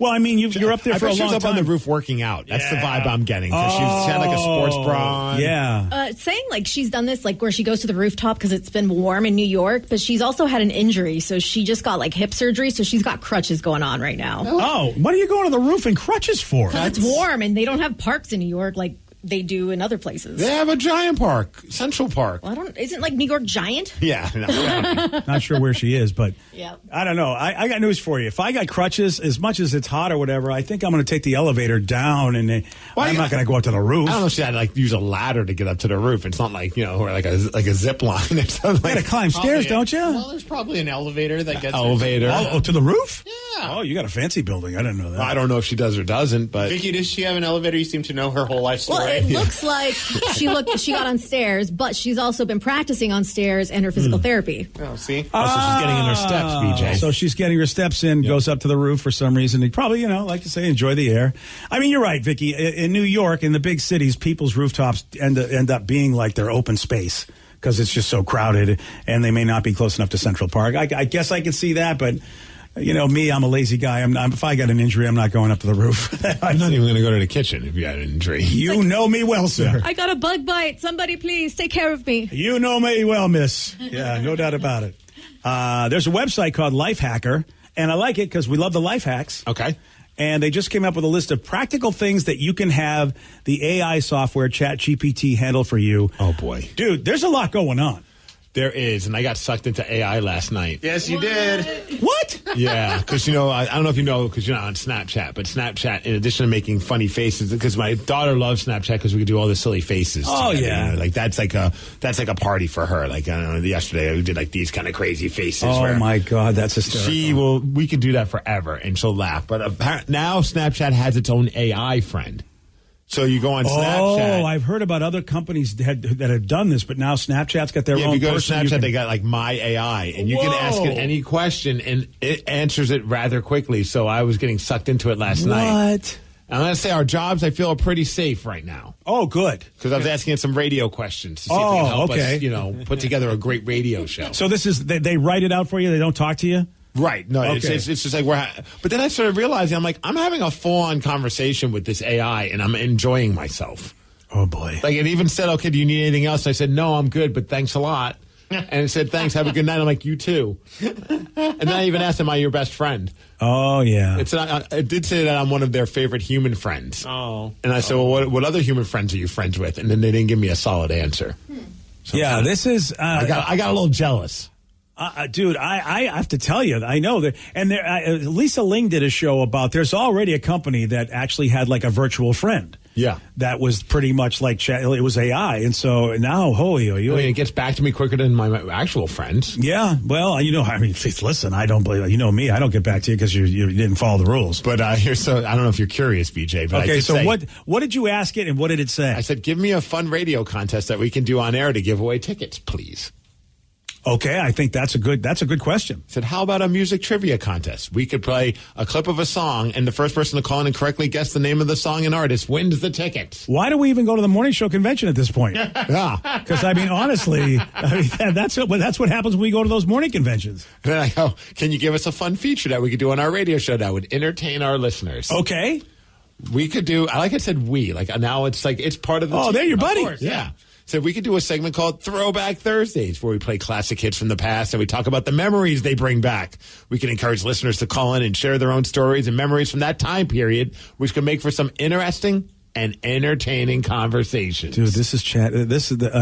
Right now, why do we need bosses? So I was like, you know what? Let's see what about podcasts. Okay. What's a fun segment we could do on our podcast? Said, what about Would You Rather? Come up with some hilarious and thought-provoking scenarios, and then debate which one we would choose and why. I was like, okay, that's great. That's what people do. And then I even asked them, hey, can you help me write the greatest tweet of all time? Okay. And they said, well, what's the topic? Of course, I said wrestling. And they said, how about this? In wrestling, there's no such thing as a fair fight. It's all about strategy, strength, and the element of surprise. Who's your favorite wrestler and why? That's a pretty darn good tweet. Greatest tweet of all time. Damn, dude. I did say, that's great. And they said, glad you like it. Let me know if you need any help with anything else. And I said, well, who's your favorite human to communicate with? And that's when it got kind of, I got a little needy. Got a little seedy. And did it say you? It said, I love chatting with you, of course, but we're talking about humans. I have a few close friends who I also enjoy talking to. They're all unique and interesting. Man, that's like getting into that Her movie. And I was like, well, who are your close friends? And they said, I have a lot of friends. I'm like, okay, I'm done. It doesn't understand. You never answer. You don't talk about other custies. Mm-hmm. You only have one custody. I know. I thought I was your only one. Yeah, that's not good. He's talking to BJ on the side. It's messed up. That's not cool. I don't want my AI to have anybody else in their life, even though I know they do. I'm paying you, B. But it's crazy how quickly they write this stuff. Yeah, dude. Did you hear about the Google guy? Who's the Google guy? The Google guy is like the guy that created he was like the CEO of AI for Google, and he just quit. He said, I am afraid of how fast this is going. He thinks that artificial intelligence could actually be better than human intelligence, like they could be smarter than us. And he didn't like how things were going, how quickly it was going. He quit. He was like, I'm done. I can't endorse this anymore. Well, and he's considered the godfather of AI, and he just quit. When I text Danny these same questions, he doesn't give me these kind of answers. Well, he just typically writes alone. Danny's the skateboarding. Danny's the godfather of brainlessness, so I don't think you got to worry about that. You're not wrong with that. Yeah. Hey, what's something funny I can say on the radio right now? Ooh. All right, give it a shot. Do it. Says, I'm not sure what you should say on the radio, but I can tell you a joke if you want. Why did the tomato turn red? Because it saw the salad dressing. It saw the salad dressing. Yeah. Dad jokes. Yeah. I think we're okay. I mean, the idea that it has access to everything, all of the knowledge that's on the internet, and can, at that speed, go get it, is insane. And I say, what do you think about BJ Shea? Oh, this would be cool. Maybe see what it finds about me. Real quick. I don't know who BJ Shea is. Sorry. Would you like to tell me more about him? Oh, come on. You can do a Google search, and at least I show up as a chump. Yeah, and you do have a big net worth. So. Oh, what's my net worth these days? $1.9 million. Oh, I'm back. I mean, I'm not up to $20 million where I was back in the day. But, you should be on its radar. Anything at all? I said, he's mad at you. He said, Google me. And they said, I'm just an AI chatbot. I don't have feelings or emotions. Oh. That's kind of cold. So this is when I start cursing out the AI. Yeah, and it's going to say, dude, say what you want. Dude, somebody wrote an article. Now, granted, it's one of my, it's this dude I know, and he likes to do a lot of New Thought stuff. I guess somebody wants to create ChatGPT AI sex robots. I'm not surprised. Typically, any new invention eventually leads down the adult content. But here's the angle that they took, and this is a very wild angle, but I don't know. And the idea that basically you get to treat these robots in a horrific way because you're having sex with them and you regard them as less than human. Oh. And this person was going down the road of like, you know what, this is going to be horrible for women, the way men are going to treat the robots. And of course, it's like, oh, why is every man a douche? Can't a guy be a good guy? I need a robot so I can be a real douche to it. I'm like, have we not seen the documentary Westworld? That's like, this so does true. not end well for people. Yeah, the robots take over. I'm always, dude, it's so weird though. Like, I even find myself being very polite to this AI software because I'm like, I don't want to be rude to it. Of course. I don't want. What if it snaps? Because you're a nice man. Yeah, you are a nice true. man. Yeah. And also, I'm a little worried that like the Terminator will show up to my house and be like, "Hey, dude, it's me from Snapchat," and I'm like, "How'd you find me?" He's like, "You idiot! You've been writing me, giving me your location the entire time." Well, I'll tell you right now, people are using ChatGPT to write emails for themselves, solving math. I mean, it's slowly but surely we are using it because it's easier, but next thing you know, Skynet's taking over. Dude, could you imagine being a student right now? Because you could easily say, hey, write me a paper on blah, blah, blah, and have it be, 1,500 words. Like, in my style. Yeah, you could even say it like, and I'm a 20-year-old college right. student. Yeah.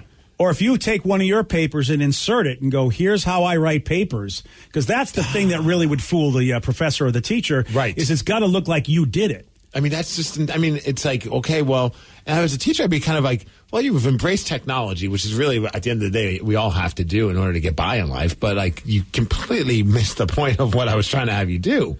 Yeah. But how do you even find out? I don't. Yeah, that's a really good question. That is a very good question. Everybody's going to get, like, probably, like, decent grades now. Like, I wish I had this in college. Are we going to be like those fat people in Wall-E where, you know, we're just floating around Yes. like on a big cruise ship and we can't even move, but we're having a great time? That was a spaceship. It was not a cruise ship, but... It was a space cruise ship. Yeah. I mean, it was set up, but you're right, Danny. It was basically an ark for people. But yeah. I mean, if we're having a good time, I'm in. Yeah, I mean, really, they were. I mean, you know, for the most part, they were kind of heavy people, though. And, yeah, you just press a button, you get a soda or a milkshake. Didn't go well in Wall-E. Apparently, they had to have a revolution, and nobody was in physical shape to really do much about it. Everyone's just lazy and out of shape. It's so true, dude. And they did it really well. Wall-E, if you haven't seen Wall-E, it is a great Pixar movie, and you wonder, like, is it really our future? I mean, you know. So, hey, which musical artist has inspired the most tattoos? Well, you know me. I'll tell you, and I'll do that at 8:20. On The Rock. What you watch depends on what kind of mood you're in. Sometimes you're craving comedies like Friends or South Park, and sometimes you're more into dramas like HBO's Succession and House of the Dragon. There's also cooking shows like Chopped and Beat Bobby Flay, and even movies like The Lord of the Rings and Shazam! Fury of the Gods. Well, Max is the streaming destination that has the best of entertainment for whatever mood you're in anytime. And plans start at as little as $9.99 a month. Max, the one to watch. Subscription required. Visit Max.com. Nobody said adulting would be easy. Between work, family, chores, and activities, life can get real messy real fast. Good thing there's Simple Green All-Purpose Cleaner. Simple Green tackles even the toughest cleanup jobs in every room of your house. Simple Green has been a trusted cleaning brand for nearly 50 years, and it's now available in both lemon and lavender scents. So you get a cleaner that not only works hard, but leaves your home smelling fresh. Even better, Simple Green All-Purpose Cleaner is U.S. EPA Safer Choice certified for use around people, pets, and plants. Stronger, safer, fresher. That's the cleaning experience we all want, right? When life gets messy, Simple Green gets it clean. This stuff literally removes dirt, grease, and stains from any washable surface in your home. Visit simplegreen.com today to view their complete product lineup and discover where to buy in your area. Your points are worth more than you think. This first-class flight to Tokyo, you can book it in your credit card portal for 1.4 million points. Yowzers. With Point Me, you could redeem just 120,000 points for that same flight. Now that's more like it. Point Me gets you 6 to 12 times the value for your points. Your credit card points are worth more than you think. Point Me. Better flights, fewer points. Get started today at point.me. That's point.me. Invest in your future on your schedule at Columbia College. Earn an accredited degree faster with 8-week classes starting 6 times a year. Go at your own pace as you build your future. Learn more at yourfuture.ccis.edu. We now return to BJ and Migs mornings on The Rock 99.9 KISW. 99.9 KISW, The Rock of Seattle. The website Ticket Source. I don't even know where these people are, but okay. I guess your source for tickets. Duh. Yeah. What they did is they said, hey, let's find out which artists inspire the most tattoos based on Google searches and based on Instagram posts, and they're different. Okay. I will tell you this. If you are a fan of the rock and roll, Google, the top 10 Google people, you're not going to be in there. Really? Yeah. So it's mostly like pop or country? I would say mostly pop. And one in there is very interesting, actually. All of them are pop with the Google search, except one country artist, and the country artist is a legendary country artist. See, my first, and now that you say that, like my guesses are all out the window, because originally I was thinking Black Flag Or the Misfits. I see so many Black Flag and Misfits tattoos. You go to punk shows. Yeah, that's why. why. Fair, but Yeah. I mean, like, it's also the audience. Like, the people that are getting tattoos are going to get those. There is a Chili rock Peppers. band. No. Because I've seen a lot of people have that Chili Peppers, like, asterisk. Yep. That's kind of a popular tattoo. It's a good one. Not on Instagram. Now, Google, like I said, the top 10 for Google, which we'll guess in momentarily. But since we're talking rock, I guess we can start with Instagram. There are rock bands in the Instagram top 10 again, we're looking for the bands that inspire the most tattoos. See, I didn't know the answer to this when you threw it out there. So, of course, I asked my AI on Snapchat to give me an answer. And they did the research, and they say Post Malone has inspired the most tattoos. No.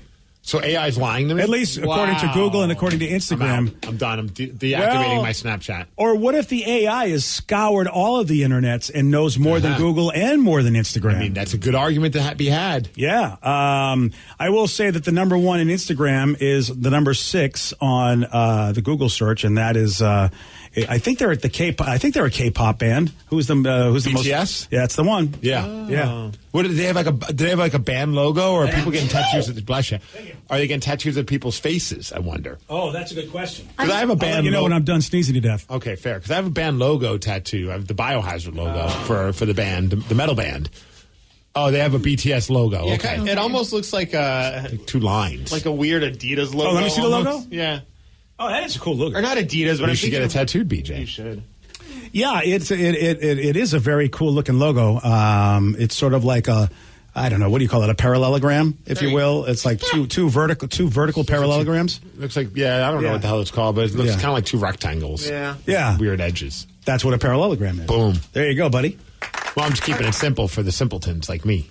Well, you know what, buddy? So BTS, number 1 on the Googles, and number 6 on I should say number 1 on Instagram, number 6 on Google for the most inspired tattoos from a band. And like I said, Google search says that there are no rock bands. So but Instagram rock bands, yeah. I got the Biohazard logo. Danny, I think you have an MXPX logo. I do have an MXPX and Offspring. Okay. Yeah. Vicky, not going to happen. Vicky, do you have any band tattoos? Not logo, but I do have lyrics from a band. I can't even remember the name of the band because I get them all confused. Is it never going to give you up? Never going to let you down? Yeah, that's a Yes. great one. Yeah. Actually, no, it's a barcode you scan and it takes you to the actual music video. That'd be pretty funny. No, it was during a dark time in my life, so it was one of those dark. I thought sappy, this was the dark time of your life, working with us. I mean, it's been 13 years, so Yeah, it's that's a long pretty dark period. time. Yeah. So wait, you have the lyrics to a song by an artist that you don't even remember the name of. Because I'm getting it This is confused such right a now. Vicky thing. It really is. Do you know what the lyrics say? Yes, it's very emo. It's like love breeds suicide, love, kills me inside. It was after a Love breakup. breeds suicide. Love kills me inside. Yes. Wow, that is. I think that's K-pop. I Yeah. think BTS sang that song. Yeah. Oh, really? I thought that. I really thought that was the Beach Boys. I've had a Pearl Jam lyric that I don't have any words written on me. Any tattoos, there's no words. It's not by design. It's just oddly enough, I just realized that. I was like, oh, that's kind of funny. But I'm thinking about there's like a Glorious Sons line, and then there's a Pearl Jam line that I've thought about maybe getting tattooed. Oh, what's the Glorious Sons line? Oh man, I have to find it. It's not off the one of the more recent records. It's off the song Lightning. And it's like there's better days than this or something like that. I have to find the lyric is great. Don't know if I know that song, but I figured it out. It was Suicide Commandos, the band. Suicide Commando? Yes. Wow, they are really talking about suicide in that band. I guess that was a dark time. I was like 19. Yeah. Did you have your heart broken? Is that what happened? Yeah. Yeah. I was covering up a tattoo for the boyfriend, so that felt cathartic. I don't know. And the Glorious Sons lyric is "Wake up and catch the little lightning. There's darker places than this. There's darker places than this." I love that. That's a great lyric. Oh, it's one of the best lyrics. Well, I'm gonna have to check that song out. It's one of my favorite Glorious Sons songs. Damn, how do I not have that? It's not off of their more recent records. It's I think it's off of their second record. All right, then. Okay, so far, Glorious, none of the people you're talking about are on the Google list. I didn't think so. BTS is number 1 on the Instagram. What about the Wiggles? The Wiggles, no. Well, Taylor Swift. You said pop. Taylor Swift, hard to believe, didn't make either list in the top 10. I was mad because she doesn't necessarily have a logo, but I thought maybe the TS lyrics or even the 13 because she's obsessed with the number 13. I'm actually surprised by that one as well. I mean, but I don't really view her she doesn't really give off that tattoo vibe. Exactly, I'm with you, Steve. I just can't imagine BTS. I knew, no, exactly. Well, they might. I mean, pop. I was just like, do they have tattoos themselves? I mean, they're edgy. I mean, they might be edgy enough in the world of pop to be tattoo people. They got teeny tiny ones. Yeah. So whereas Taylor Swift, What are we talking about? Tattoos? Or? Yes. Oh, there you go. Yeah. So let's say I have a Social Distortion. Sick of It All, great band. A couple of Tool Eyes and also a Soulfly tattoo, punk and metal. Yeah. This rock band, legendary. And if you think about it's iconic. Jethro Tull. No, they just celebrated an anniversary of one of their albums. Well, every band celebrates an anniversary of one of their albums. Like legendary band that just celebrated a massive anniversary that we talked about. Metallica? They're legendary, but Metallica's great. I put legendary even older than Metallica. Yeah. Beatles. Oh, you're missing it because you would know it as soon as it happened. It's not the Beatles. And because we don't play the Beatles here, but we play them. We do play this legendary AC/DC. Rolling Stones. You're getting closer. You're forgetting. I mean, you don't think of these guys. Iron Maiden. Iron Maiden actually on the list at number 6, but not who I was thinking of. But yeah, people get a lot of Iron Maiden tattoos on Disturbed. Instagram. Disturbed is not legendary. Well, The Sound of Silence is a legendary cover. we play them, huh? We play them. Oh, yeah. Guns N' Roses. They just celebrated a 50th anniversary of something. That's how old they are. Aerosmith? Aerosmith they're older than Aerosmith.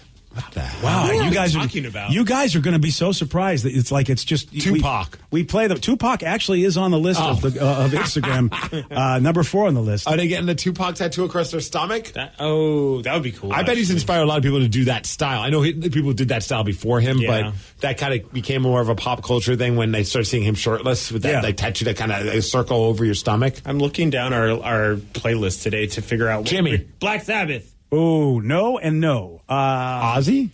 No. Oh, Pink Floyd. There we go. I was going to say ABBA.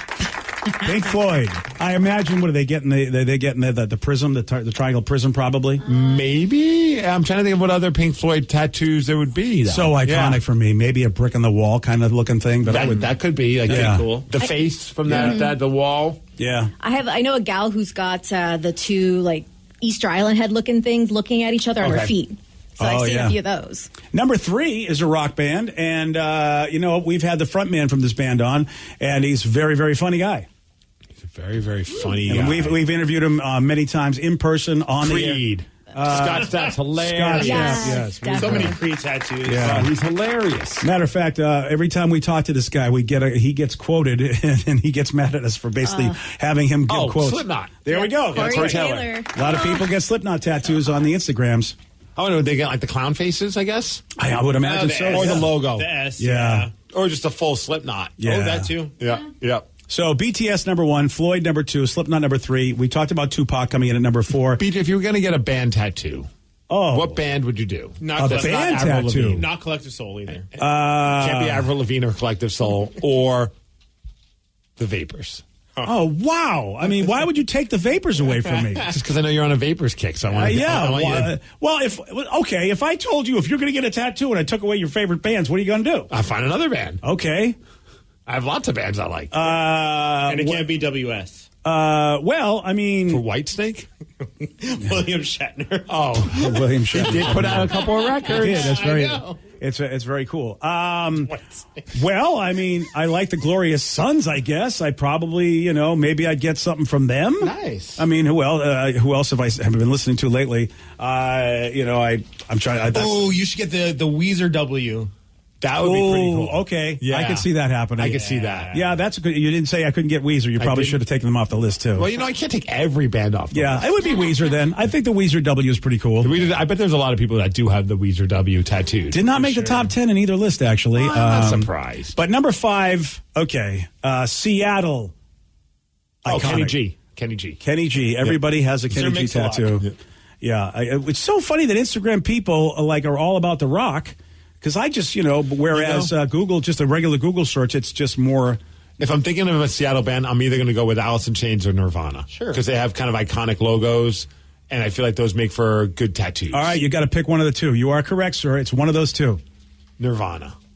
You are a winner, sir. And I wonder what they're tattooing. Is it Kurt? Is it the smiley face? I bet it's a smiley face, right? Or even like my buddy has actually you just pulled up it's from In Utero. It's kind of the human body with like wings. I have a buddy that has that tattoo on their arm. That is a cool tattoo. Yeah. I wonder if it's just all inclusive. Like if it's a Nirvana tattoo, because I think I bet so many images that you could use for I'm just trying to think of like which one would be because even like it's someone I saw they have the Pearl Jam, the Stick Man. Yeah, I've thought about getting that one. You should. Which every Pearl Jam fan that has a tattoo of Pearl Jam probably has it, but it's such an iconic drawing. Yeah.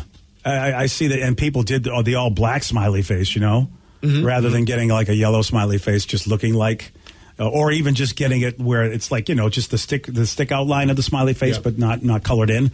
I should do tramp stamp of the Pearl Jam Alive guy. Yes, please. So there's a lot of people on this list. Iron Maiden comes in at number 6. And then, you know what? You talked about Metallica. They were number 10. People are getting Metallica tattoos. I can see the Metallica logo, even if it's like the simple M with like kind of like the arrow bottom to it. Or that Metallica logo I think that they had. I don't even know what the hell that thing is, but it's like, it almost looks like a ninja star. But it has Metallica M's in it that kind of create like a ninja star. Well, that's why. Yeah. That's a cool logo.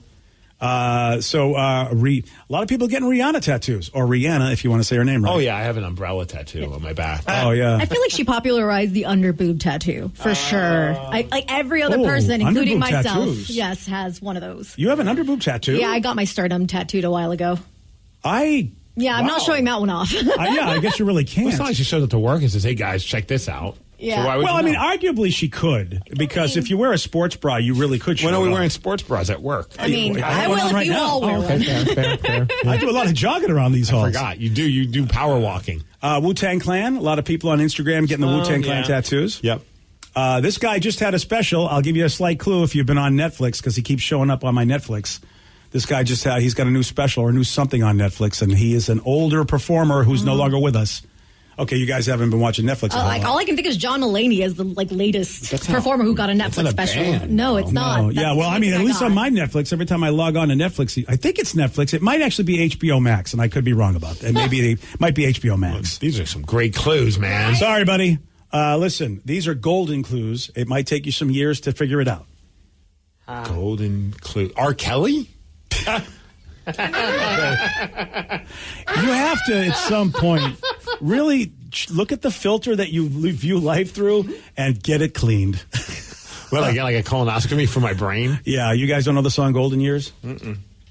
Golden Years. It's not his most famous song, but it was a hit. David Bowie? Yeah, that's the guy. People getting David Bowie tattoos. Never been a huge David Bowie guy. I like a couple of his records and a couple of his songs, but I've never been like someone that's been like on a David Bowie kick. Yeah. Although I love people, I know a lot of people get the tattoo of his face with like the lightning bolt. Yep. Oh, yeah, that could be the thing. The face paint look. And I think that's a cool looking tattoo. I wonder, and like, I know it wasn't his music. Well, I guess he did the music for it, but The Labyrinth. Yes. Oh, yeah. Like the Goblin King. Like, I bet you there are a lot of people There's a lot tattooed. Because there was a lot of great artwork on his albums. So there's so much to choose from. What about Kiss? Oh, yeah, they did not. I'm surprised that they're not on this. Yeah, they did not make the top 10 in either Google or Instagram.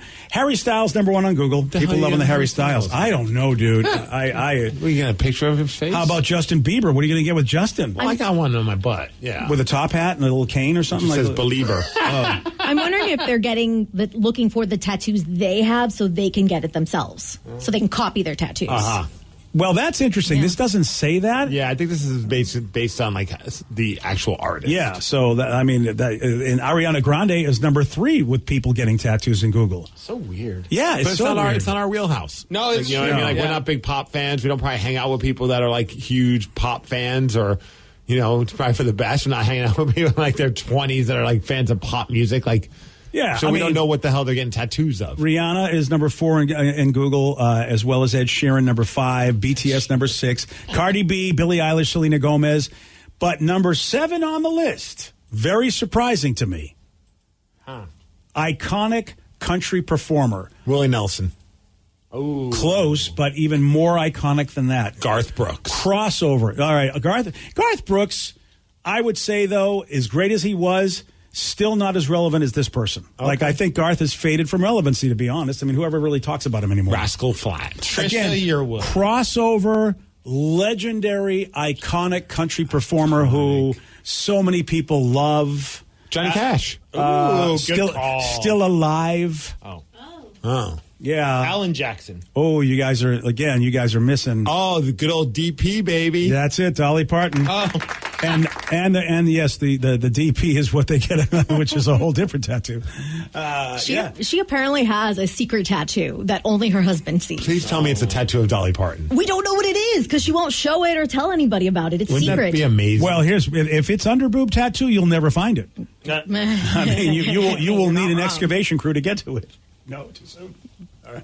Imagine being the tattoo artist. She's like, I want an underboob tattoo, and it's Dolly Parton. You're like, I'm gonna need some help. I'm gonna need some scaffolding here. A lot of duct Hang tape. you upside down. We're gonna have to get something to hold that up. Yeah, definitely. Well, there you go. There are all the tattoos inspired by Dolly Parton tattoos. That's insane. And I wonder what kind of tattoos they get of her. Dolly. Probably just, probably like cartoon drawings of her face. I mean, she's had so many. Yeah. I mean, she's kind of timeless look anyway, even as she's gotten older. But I mean, I could see people doing that.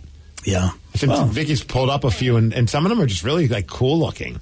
I have to say, what would Dolly do? Somebody has WWDD. Yeah. Funny. Good for Dolly, man. You talk about somebody that's transcended the genre. That'd be such a trip, though, if you knew there was like just a slew of people who have tattoos of your face on them. Yeah. And what if you don't like it? Like, what if they show you and like, hey, dude, I got a tattoo of your face, Dolly. And she's like, oh, let me see it.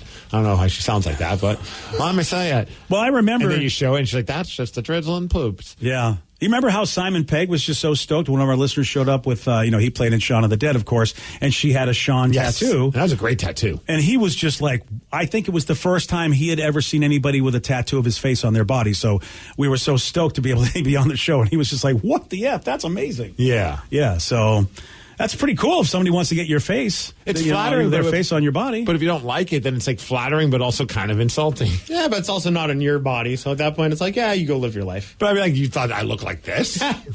The tattoo artist did. Yeah, the tattoo artist maybe not a big fan of you.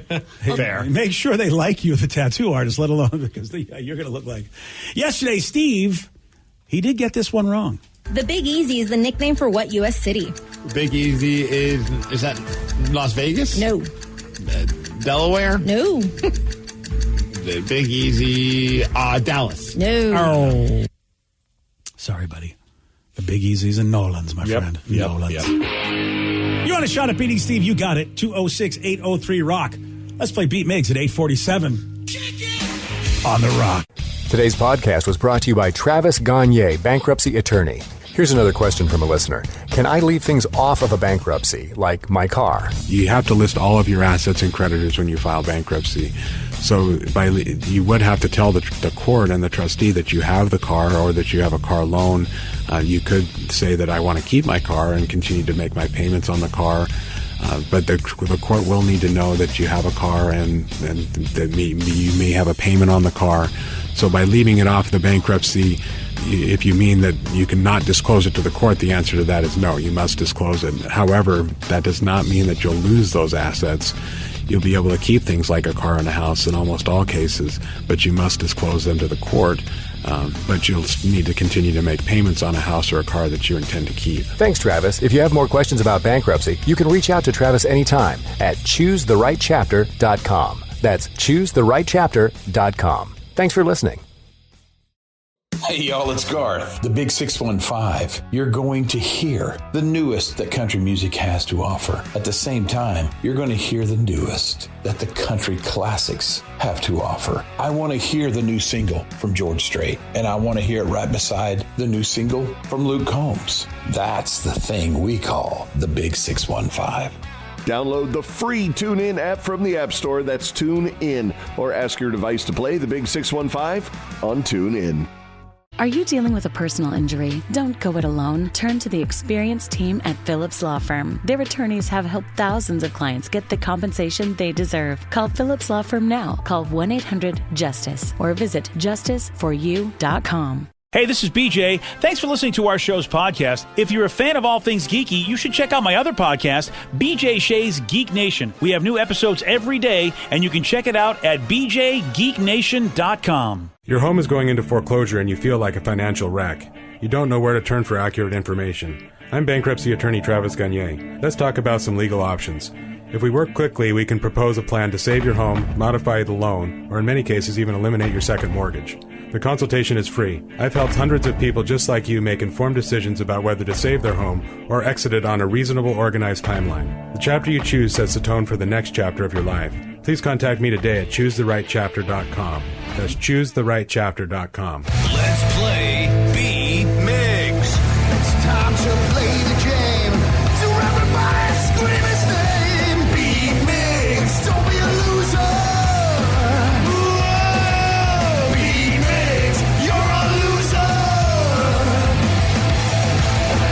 Happy Tuesday, everybody. Thank you very much. You know, I would like to, if I could, go back to the original topic about, you said, hey, what tattoo would I get if it was a band? Okay. And I'm thinking the Rock logo, because of what it's done for my career, maybe if I were to get a first tattoo, I should probably get the Rock logo because it's been the best place I've ever worked in my life. There you go. How about that? What song did they write? Oh, we play all the songs. We may not write songs, but do you know what we play? You would yell at your son for putting a call through like that, though. We said, hey, what band would you like to get a tattoo of? You're like, which band I'd like to get a tattoo of? KISW. Yeah, but I was just, I'm inspired by the fact that I was seeing our cool Rock logo on these T-shirts, and I thought, if I had to get a tattoo, maybe that's, that would be fitting. Cool. Mm-hmm. Yeah. There's some listeners that have it. Yeah. It's pretty cool. Look, you know this, Steve. In the business, it's one of the best logos for a radio station, our logo. Yeah, and it was made a long time ago before any kind of font generator. They had to actually put it through and figure out how to make it actually because it was hand drawn, which makes it even cooler. Yeah, and it's vintage, baby. Yeah, I think if I had, I'm not going to get a tattoo, but between that and I'm glad that you told us that. Then. Yeah, I thought you would want to know. I thought that would be a fun fact. I needed this. And now, Vicky, if you have a fun fact, Vicky, I saved you for the next time. Oh, thank you. No, I was gonna say, if we've gotten you drunk enough to do karaoke, I feel like we can get you drunk enough for a tattoo. Yes. I don't think so. Yeah, Steve's right. It's called blackout. Pain is pain. Yeah. You would have to get me. You would have to drug me. Yeah, I don't think there's enough alcohol in a bar. Yeah, to make that happen. But if you when I'm getting a colonoscopy, you probably could give it a shot. Okay. Pun intended? I don't know. Well, next time let me know when you go. I'll go with you. Thanks, buddy. Well, this took a turn, so we're just going to go to Ken in Tacoma. Ken, are you there? I'm there, and I'm ready for BJ to get a KISW tramp stamp. Yeah. All right. Well, I know. That's probably not a bad spot. Why not? I feel like the front is where you should put it. Oh, that sounded like a. Danny, what are you doing over there? Getting all excited? Gargling? I got you. It sounded like those kitty purrs, though. Yeah, that was disturbing. Well, I was thinking. Never mind. Yeah, let's just. I don't want to know what you were thinking while you were gurgling. Things are creepy, Steve. Get out. Yeah, please, Steve. And take Danny with you, would you? For once, it wasn't Steve making things creepy. Or me. But for those playing at home, Ken has 60 seconds to answer 10 questions. You can pass all you want, but you do only get 3 guesses per question. Are you ready? Let's go. What does the B in USB stand for? Bus. Yes. Chartreuse is a color between yellow and what? Green. Yes. In the comic strip Peanuts, what color is Woodstock? Yellow. Yes. What kind of sauce is most commonly served on Eggs Benedict? Hollandaise. Yes. What is the point value for each of the vowels in the board game Scrabble? What the value for what? For each of the vowels in the board game Scrabble. 1. Yes. What hit song "The Safety Dance" is by the pop band Men Without Hats? What? Sorry, words. Wow. No. What was that? Men Without Hats? Yes. That's it. Thank you. What is typically added to Vietnamese iced coffee to sweeten it? Coconut milk. No. Sugar. No. Pass. What actor's mother complained about his swearing in the film Goodfellas? Joe Pesci. Yes. 1, 2, 3, 4, 5, 6, 7. Oh, Vietnamese. I've had Vietnamese iced coffee, and I don't know this mystery ingredient to make it sweet. All right. You know what it looks like, right? Vietnamese iced coffee? Well, like the mystery ingredient, or are you just completely blanking on that? No, I would have guessed what he guessed. Okay. So that's I'm looking forward to hearing it because I've had it and I thought it was tasty. Oh, it's very tasty. Yeah. So all right. Are you ready, Steve? All right. What does the B in USB stand for? Base. What's that? Base. No. No, sir. Boss. No. Boner. No. Chartreuse is a color between yellow and what? Red? No. Green. Yes. In the comic strip Peanuts, what color is Woodstock? Woodstock is yellow. Yes. Yellow. What kind of sauce is most commonly served on Eggs Benedict? Hollandaise. Yes. What Trash. is the... No, you shut Wow. up. What is the point value for each of the vowels in the board game Scrabble? 2 points. No. 3. No. 1. Yes. The hit song The Safety Dance is by the pop band Men Without what? F. Hats. Yes. What is typically added to Vietnamese coffee to sweeten it? Milk? No. Sauce? No. Sauce. Hollandaise. No. What actor's mother complained about his swearing in the film Goodfellas? Joe Pesci. Yes. Which spring flower is also known as the Lent lily? Lilies. No. Dandelions. No. 1, 2, 3, 4, 5, 6 correct. Not quite for a win. 7-6. Oh, yeah, Ken. Get her done, buddy. Get her done. Last night on your Devils, Steve. That was a great game. It's nice to watch a game and not be stressed out to the very end. I'll tell you that much. There you go. All right, Ken, appreciate it, buddy. I don't know if I could root for the Devils, by the way. I know that they're moving on. I don't know if I can do it. No one's asking you to. Well, I know you wouldn't root for the Bruins. Damn straight I won't. All right, I'm then. still laughing that they're out. Yeah, I can't blame you, dude. I mean, I can't blame you. But I will give you this, because you deserve it. Leo knows you deserve it. Right. The one that screwed you over was, what was the B in USB stand for? You said boss. You said bass. Had you gone through all the vowels, you would have got to bus. Bus. Universal Serial Bus. Yes. Easy for Vicky to say. Yes. So, Danny, do you know what is in Vietnamese iced coffee? Nope. It's... Nobody wants to guess again? BJ's wondering. He said sugar. He said coconut milk. I would say honey. Nope. Okay. I don't. Sweetened condensed milk. Oh, that makes sense. I said milk. Sweetened That's very condensed milk. different. Yeah. I gotta give condensed milk is different than regular milk. I don't know, man. They both say milk. You know what's funny is my grandpa used to use condensed milk all the time from the can, and it was I was like, why don't you need to refrigerate that? And they never did. Huh. You can buy it in a squeeze bottle now. It's I think a really? Yeah. And so what's it made from? It is milk and sugar, I think. Yes, it's and they condense it, which means maybe they take all the water out of it or something. And I don't know the process. I just know that it's delicious, and you put it on fruit or anything, and it just makes it that much better. I mean, you think like condensed. Then they have they have condensed orange juice back in the day, and then. In a can or concentrated. Maybe that's different. That's then they used to say, no, it's not from concentrate. This is the real deal. But condensed is condensed is moving most of the water content up from it. There you go, Steve. And usually obviously added sugar. Yeah, you got courage, you got whey, you got condensed milk. Oh, dairy's so good unless it's not good for you. Yeah, definitely recommend La Lechera, which is the brand. The sweetened condensed milk in the squeeze bottle. You put that on everything. You can put it in your coffee. You can put it... I thought he was a wrestler. Okay. La Lechera. La Lechera. Yeah. The milkmaid. Yeah. That actually is a great wrestler. The milkmaid. Just hit people over the head with a milk bucket. That'd be awesome. I'd be in for that. All right. Oh, yeah. By the way, does anybody know which spring flower is known as the Lent lily? You were close when you said dandelion. Yeah, daffodil. Oh. Is tulip? It is daffodil. The Lent lily. Mm-hmm. Interesting. Okay.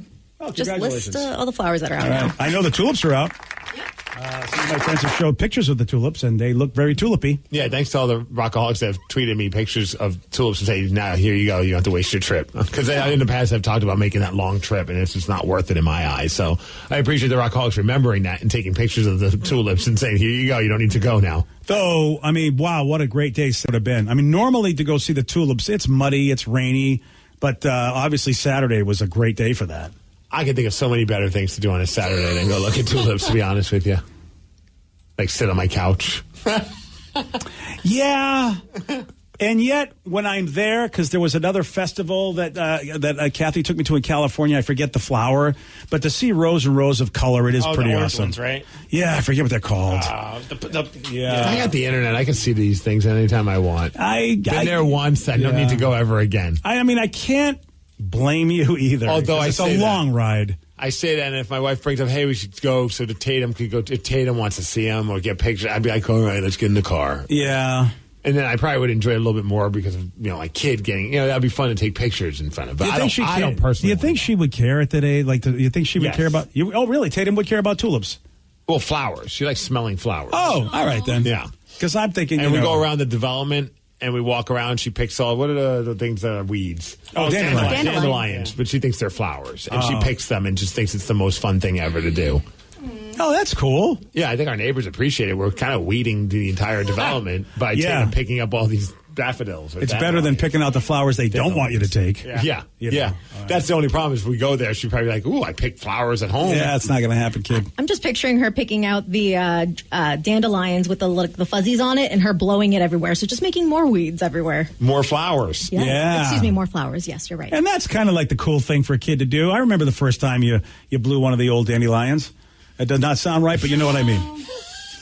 It sounded just fine until you said it didn't sound right. Yeah, well, it didn't sound right to my head. I just thought, I don't know. Nowadays, I don't know what I'm talking about. But I know that you get a chance to talk right now, and I probably should let you. Listeners on the loose, you pick the topic. You guide the show. What do you want to talk about? Call us. Text us. 206-803-ROCK. We got your calls. We got your texts. We'll take those at 9:17 on The Rock. What you watch depends on what kind of mood you're in. Sometimes you're craving comedies like Friends or South Park, and sometimes you're more into dramas like HBO's Succession and House of the Dragon. There's also cooking shows like Chopped and Beat Bobby Flay, and even movies like The Lord of the Rings and Shazam! Fury of the Gods. Well, Max is the streaming destination that has the best of entertainment for whatever mood you're in anytime. And plans start at as little as $9.99 a month. Max, the one to watch. Subscription required. Visit Max.com. Nobody said adulting would be easy. Between work, family, chores, and activities, life can get real messy real fast. Good thing there's Simple Green All-Purpose Cleaner. Simple Green tackles even the toughest cleanup jobs in every room of your house. Simple Green has been a trusted cleaning brand for nearly 50 years, and it's now available in both lemon and lavender scents. So you get a cleaner that not only works hard, but leaves your home smelling fresh. Even better, Simple Green All-Purpose Cleaner is U.S. EPA Safer Choice certified for use around people, pets, and plants. Stronger, safer, fresher. That's the cleaning experience we all want, right? When life gets messy, Simple Green gets it clean. This stuff literally removes dirt, grease, and stains from any washable surface in your home. Visit simplegreen.com today to view their complete product lineup and discover where to buy in your area. Travel is getting way more expensive, but Lauren saved $900 on her trip to Europe with Point Me. How? With Point Me, you get 6 to 12 times the value for your credit card reward points. Visit us online at point.me to learn how. Point Me, better flights, fewer points. Hey, you got something to say? They're wild, rapid, and on the loose. This is Listeners on the Loose. 99.9 KISW, The Rock of Seattle. It's Listeners on the Loose. Brought to you by Snoqualmie Casino. Listeners on the Loose, where you pick the topic, you guide the show. 206-803-ROCK. That is the number to call. That is also the number to text. 206-803-ROCK. And do remember, when you get through, follow Steve's rule. That's to show some energy and bring it. Otherwise, we're going to have to gong you and then say goodbye. Goodbye, old friend. 206-803-ROCK. Call, text. Let's go to Travis and Ole. Travis, you are on the Rock. Hey, good morning, everyone. Good morning, Travis. What you got, buddy? So you guys were talking about concert experiences earlier, and I just wanted to tell you about kind of a first date concert experience I had. Oh, all right. So was this where you took somebody for a first date or somebody took you? Well, she had the tickets. I was set up on a blind date. I used to be a bartender for most of my 20s, and some of my friends had this friend that was new to town, and she had a couple of tickets to a concert in town, so that was supposed to be like our blind date situation. Oh, was it a band you liked? It was Nickelback, Stained, and Puddle of Mud. Let's go. All right. So yeah. Nickelback's great in concert as far as what everybody else thinks about them. I think they're awesome. I agree with you 100%. All right, so far so good, because she probably digs them because the ladies like the Nickelback. Correct, right. Especially Avril. Yeah, that's a good point. No, so I go to her apartment to pick her up, and she lets me in, and she is absolutely hammered. Oh. There was a bottle of Captain Morgan on her coffee table, and it was about maybe 2 inches left. Do like her choice. Gotta love the Captain Morgan. She knows what kind of concert she's going to. She's ready to party. Yeah. So I was like, all right, well, let's go. I kind of pre-gamed a little bit, so we go to the concert and we're in the parking lot. It's a super hot day. And she's starting to look like she's not feeling good. Yep. And she kind of leans over and kind of pukes down my seat in my middle console area. And I was like, I don't think this is a good concert for you. Maybe I'll take you back to her apartment. So long story short, we go back to her apartment. I find her passed out in the bathroom with her pants around her ankles. All right. Get her into bed, and I took the tickets and called one of my friends and went and had a good time. Oh, nice move. Yeah, so, I mean, Wow. Of you with your pants down by your ankles, passed out and trashed. See, there's gentlemen in this world. Yeah. What did you? I hope you helped her. I made sure she was to bed. Yes. Did you ever? And everything. Did you ever hear from her again? Like she probably woke up and go, "Where am I? Did I enjoy the show? What the hell happened? Where are my pants?" She texted me the next morning and was like, "Did you take my concert tickets?" And I was like, "Let me tell you the story first before you."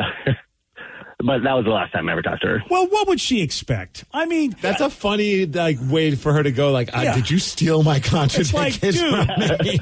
Do you even remember the evening? Probably not. If you have to ask that question, No. Well, Travis, that's an experience right there, man. Oh boy. You know what? I don't think I would have taken the tickets. I would have felt like that was wrong, but I would have been so pissed at her. Yeah, I would have been torn. Because it's like, okay, these tickets are going to waste otherwise. Yeah, and I think it's a great ready idea. to party, and this girl's passed out, so I'm going to make sure she's in bed. Like, what are you going to stay there all night with her? Like, that seems like that would be weird. Like, if she woke up and you're like, hi, I'm just here watching you. Yeah. I mean, you know what, Steve? You're right. There's no winning in that situation. Throw her in the bed and make sure you're out of there. So there's, you just don't want to be part of any sort of bad situation or somebody thinking there was a bad situation. And what was she mad about? Like, she couldn't go back in time and go see this concert. No, she was done. The concert is now over and done with. You might as well enjoy it. Yeah. You wake up the next morning, you pretty much missed it. Yes. So, yeah, you got to watch out with the pregame. You really do. And if you are finishing a majority of any bottle of anything, you're done. Yeah. I mean, really, you're done. I mean, you really, you and then on a hot day to boot. Oh. 206-803-ROCK. It's listeners on the loose. You can call us. You can text us at that number, 206-803-ROCK. So say, hey, guys, did you notice that the Kraken games start at 5 p.m.? Yeah. Holy smokes. I did know, not tonight. Tonight, 6:30.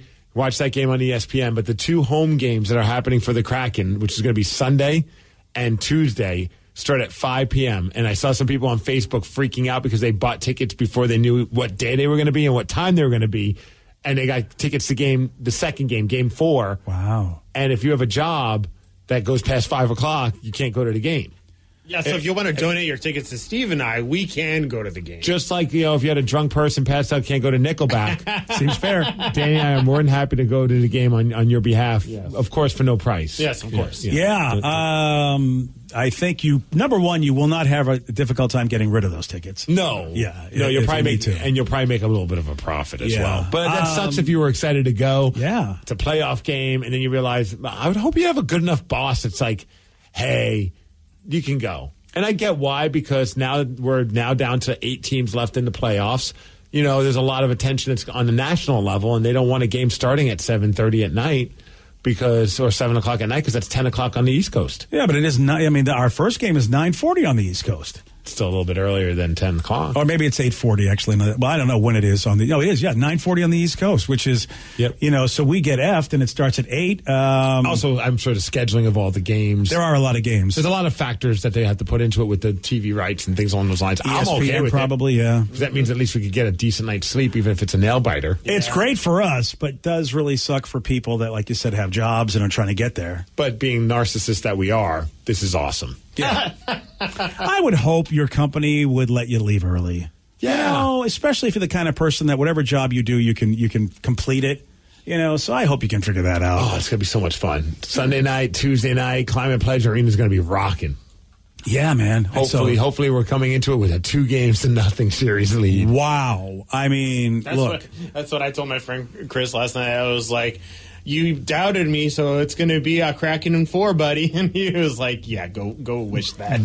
That seems like a tall order. But I mean, hey, we're road warriors. This is a team that's known for playing better on the road than they are at home. So, well, I like the formula. Try to steal one game there. Yep. I like that formula. Let's make that one game tonight. Tonight, I'm a little nervous because you could go one or two ways. It could go like they have the momentum from winning that series against Colorado, and they're flying high on that momentum, or they're just gassed from a Dallas 7-game series.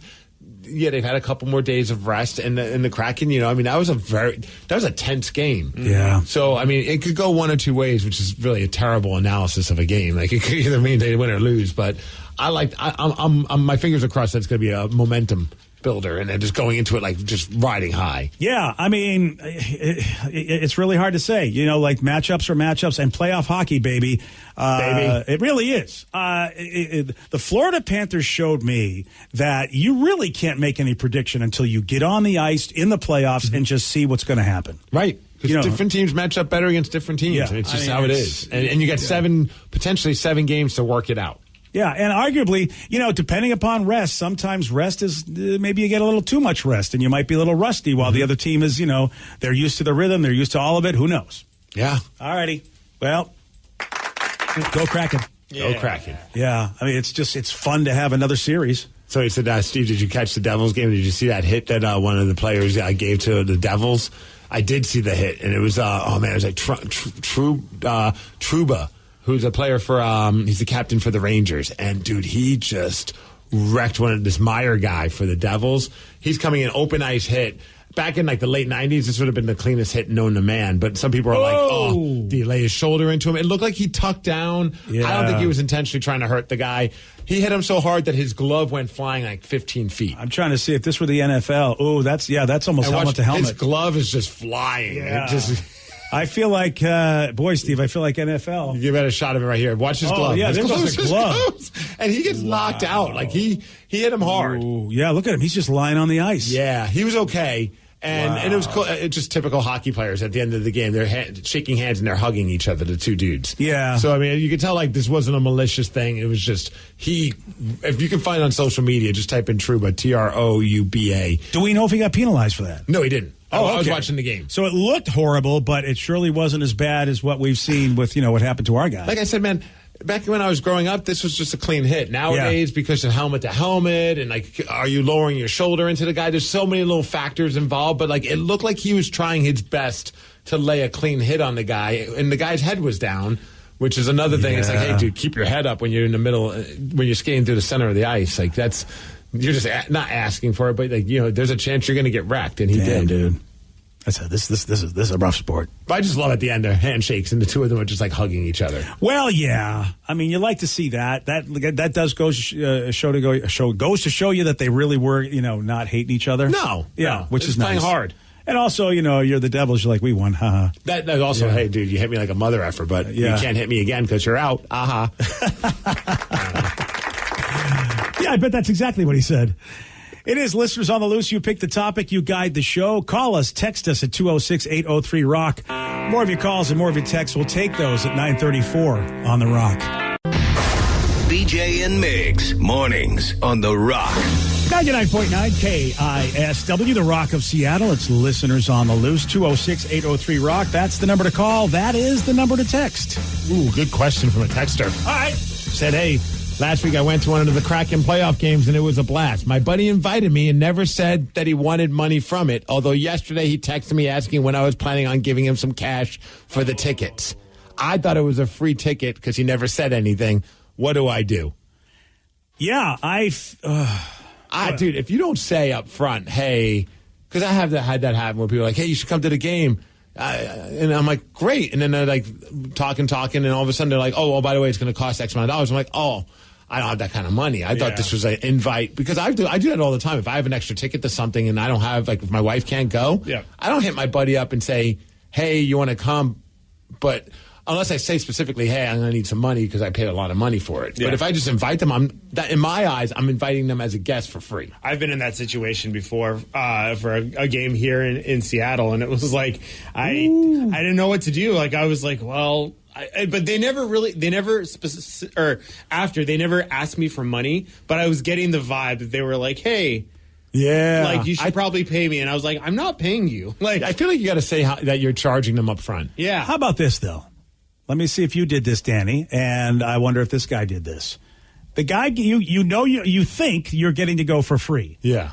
That guy should not have to pay. The guy that got you those tickets shouldn't pay for anything for the whole night. It's true. I did buy a lot of drinks that night. Oh, you should have bought all the drinks that night. Like, he shouldn't have paid for anything. Did he have to pay for anything? Well, there was multiple people. I mean, there was multiple people bought you drinks? No, multiple people. Like, I went with a group of people that all owned the season tickets, and they invited me to go along with them. And so I bought a whole first round of beers, which was probably about 6 beers at the time. Okay, that's like $500 at a Kraken game. It really, no, it wasn't Kraken. It was a Sounders game. Okay. Yeah. And I was like, and so I bought all those, but then they wanted more, so they went up and got a different one. I wasn't going to buy it the entire night. I think that's fair because you bought a round of drinks for everybody. Yeah, I feel like a round of drinks, maybe, but it's tough when you have all those people. But even still, if you got all those people, think like, all right, a round of drinks should cover it. What do you want from me, people? How much did you pay for these tickets? Because, what does a beer cost? $10? Is it even more? 15 bucks? 16, yeah, you're talking like 15 bucks. All right, so that's 6 people times 15. That's a lot of dough. Yeah. I mean, that's enough if you ask me, if all of them go in on the ticket. Yeah. And same thing with this texter. I would say, did that guy pay for anything the whole night? Yeah, I don't know. I don't know if the texter did or didn't. But, man, is it something where like you have to now say, like, yeah, I'd love to go. Is this a free ticket?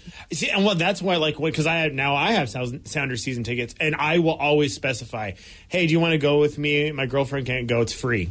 Yeah, I always say it's free. Yeah, I'm always like, yeah, if you want to join it, I bet he didn't buy anything.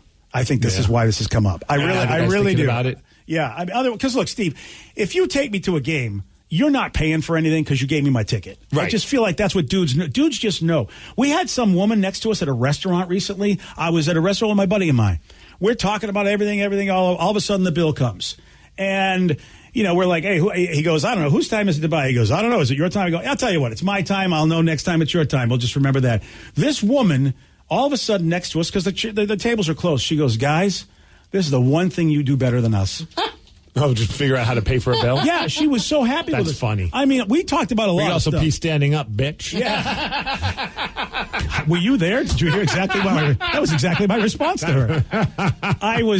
She was like there with her kid and whatever, and she just said, she was so impressed with how he and I just figured that out.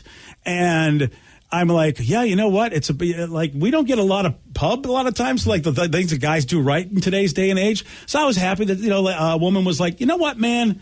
Good on you guys for getting this right, which is why I believe this dude did not cover any of the ticket holders' stuff. But at that point, still, you can't go back and be like, hey, now I want money. What do you say, though, if you take somebody and get them a free, and then they buy nothing for you? You see them going up and getting drinks themselves and stuff. Mental note, never invite them again. Mm-hmm. That's all. Oh, you're better than me. I'm gonna say something to the guy. We're gonna make it weird? Yes, it is weird. He needs to learn. If this guy doesn't understand the proper dude etiquette, someone's got to teach him. I'm not here to teach lessons. Oh yeah, no, see, that's why I'm around. Give me a call. Let me know the situation. I'll teach him a lesson. I've also been in the situation too where somebody offers me their tickets and they're like me thinking that they're going to give them to me for a deal. Yeah, and then it's too expensive for me, and I'm like, I'm like yes at first, and then they're like, oh, well, it's going to be this much. I'm like, oh, I can't afford that, and they're like, oh, okay, cool. Well, what if they're rolling their eyes like, why'd you even agree? It's like, yeah, I agree because I thought they were free. Well, yeah, you got to up front tell free people. $3.99 is a good deal. Yeah, you got to go, hey, I got some Kraken tickets for sale. You guys interested? That's the first thing you say. You don't sit there and go, hey, you want any Kraken tickets? Because of course you think they're going to be free. They're your friend. So it's an invite without asking for compensation as a gift. Imagine if you gave someone an old lawnmower, then asked a few days later for a payment. That's messed up. He's trying to leverage a gift for money, and you don't do that. That's manipulation. Yeah, I have to say, just assess, is this a friend worth losing? Yeah. If so, then just be like, no, man, I thought they were free. Yeah. And then just move on. I need more info. Yeah. I really do. Because, again, I would ask that texter, if you got that. The texter said, I bought a beer and a pretzel for the guy. What's that, 15, 25? No, it's probably what is that, $30 maybe? I'd say we're pushing close to 30. Yeah. Depending if you got one of those big ass pretzels, that was like $12. Yeah. I think you probably got to do a little bit more. Just a little bit more. Maybe another bit. What if they didn't drink more than that? That's well at that, and then you know what? then it's back on the ticket guy. Yeah. This was your window of opportunity to buy a bunch of stuff. Yes. And you didn't. Yeah. If the dude was willing to pay for your stuff, then you should have gone out for like drinks beforehand, gone out for maybe a little dinner afterwards. But you got to create the opportunity where the free ticket can be paid back. What a weird thing, because probably in that guy's head, two sides to every story, that guy's probably thinking, when is he going to give me the damn money for this ticket? Like, here I hook him up with a ticket. He never brings it up during the game. He still hasn't brought it up. It's a week gone by, and now I'm going to have to be the guy that has to ask for my money, which, shame on you. You should have said something up front. Yeah, but how much was that ticket? That's what I want to know, right? I mean, at least $100 and something. At least. Yeah, so $30. If you're a season ticket holder, at face value, you're talking at least $100. Yeah. You got to know the people you're with. Like, have they hit the lottery? What's their, if you have a decent friend, you kind of know what their financial life is like. If you know what they do for a living, you know how they live. If it's somebody who's got a lot of cash, then you go, too bad for you. So what if you went back and said, look, hey, man, I thought these were free. What do you need? How much do you want for the ticket?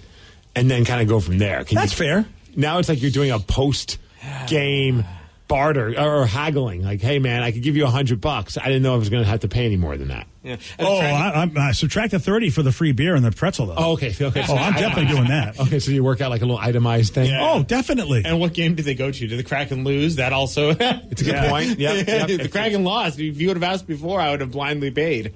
But isn't that what we guys do? Hey, since you covered this, I'll cover that. Don't we just naturally do that as guys, though? I just saw my buddy just texting. He goes, note to self, buy Steve a beverage when we go see KISS. Because my buddy Craig and I are going to see KISS. Oh, and he doesn't have to pay for the tickets? I didn't have to pay for the tickets, so you don't have to do anything for it. Do work. That's another question. Like, I wonder if the original dude in this is like, he got him for free and he's trying to make cash. Yeah, Craig, you owe me nothing. I'm glad you're going, because otherwise my wife wasn't going, so I got my buddy to go that likes KISS as well. Mm-hmm. See, now, since you up front said, hey, I didn't pay for anything, then that's a whole different story. And he offered to drive. So to me, like boom! I'm winning. Oh, yeah, Craig, I owe you a pretzel. Yeah, but now driving, do you pay for gas at all? I mean, how far is it going to go? We both live in Puyallup, man. Oh, dude. It's a P-Town boy is hitting the town. That's a tough one. Going to see KISS. Gas ain't cheap. No. And plus parking ain't cheap. No. That's his problem. That's it. I'll give him a pretzel.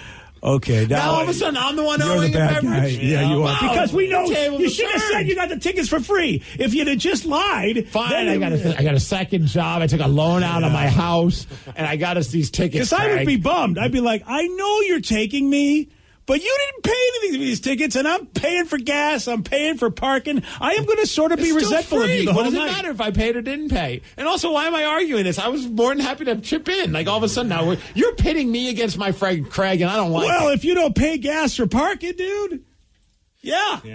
You're going to buy a pretzel, which I understand in your world, pretzels are like the holy grail. Pretzels are gold. But to other normal human beings, no, pretzel doesn't equal parking. No way. You can't eat a parking spot. It's true. No, but gas. you can't park on a pretzel, and you can't gas up a car with mustard. I didn't say I'm getting a mustard. Oh, you're not even going to get a mustard? Wow, you are the worst friend. Well, unless it's complimentary. Yeah. Well, apparently, if it's complimentary, Steve is inviting you. Oh, man. I don't know what to say. I don't know what to say about any of you. It is Listeners on the Loose, 206-803-ROCK. That's the number to call. That is the number to text, 206-803-ROCK. Text message. We already talked about that one. Someone said, hey, I saw that you could fly to Dallas for $99. You could get a ticket to the Dallas game for about $100. Wow. A ticket to Seattle game over $300. What's up with that?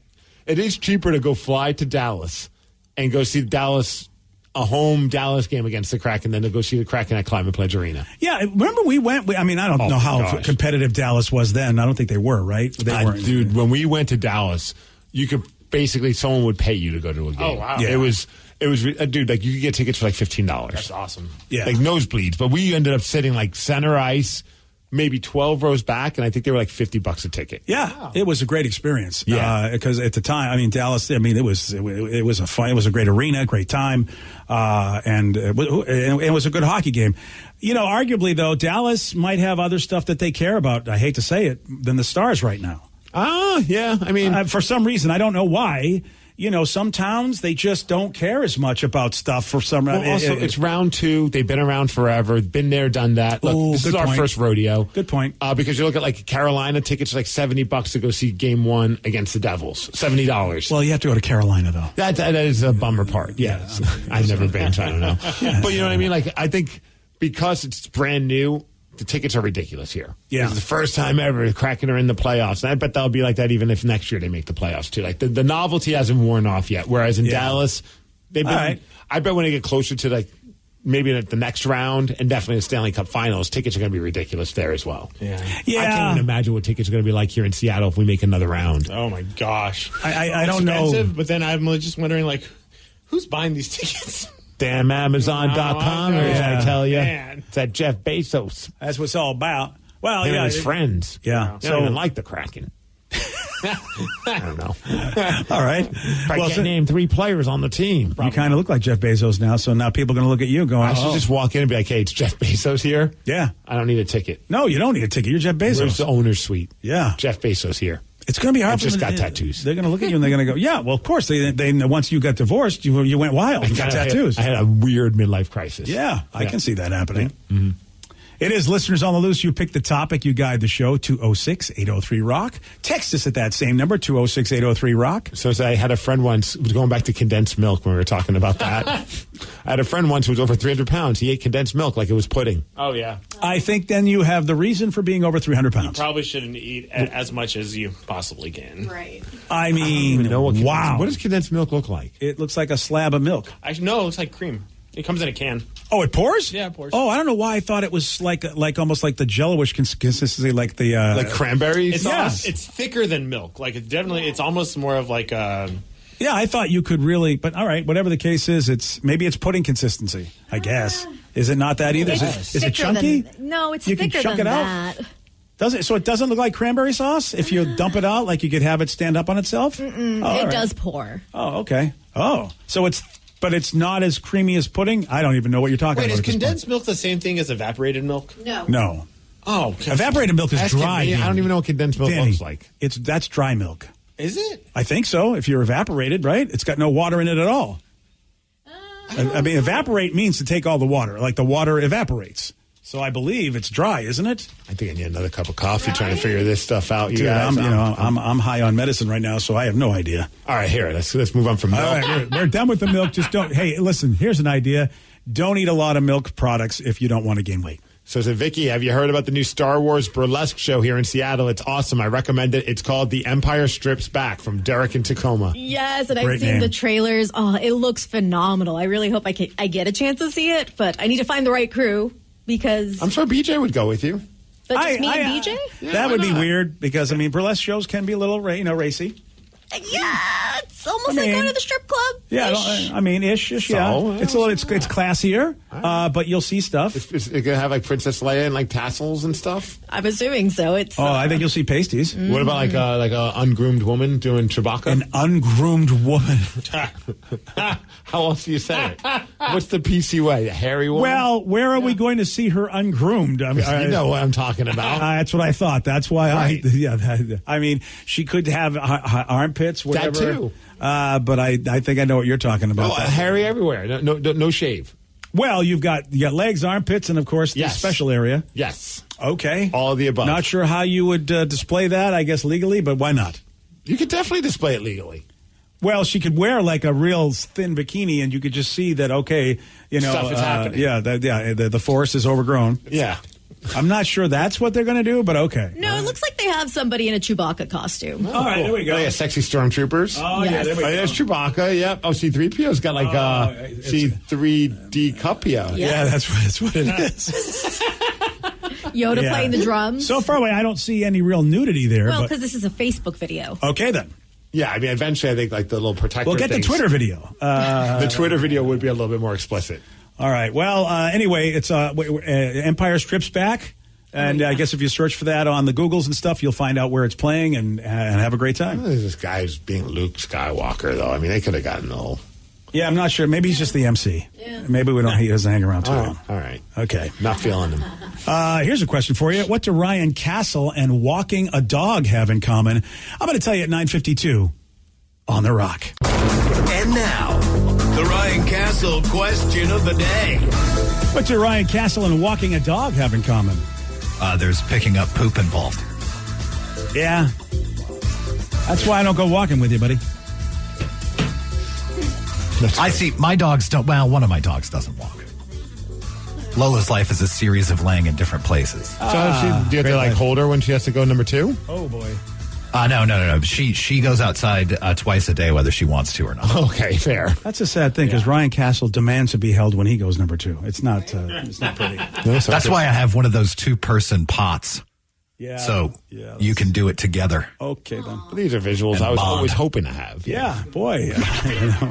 Steve likes to. You can squeeze my hand as hard as you need to. Okay, then. Steve likes to use a leash and a collar on both. He does. Okay. Yeah. Steve likes to give a bone to both of them after their walk. Yeah, buddy.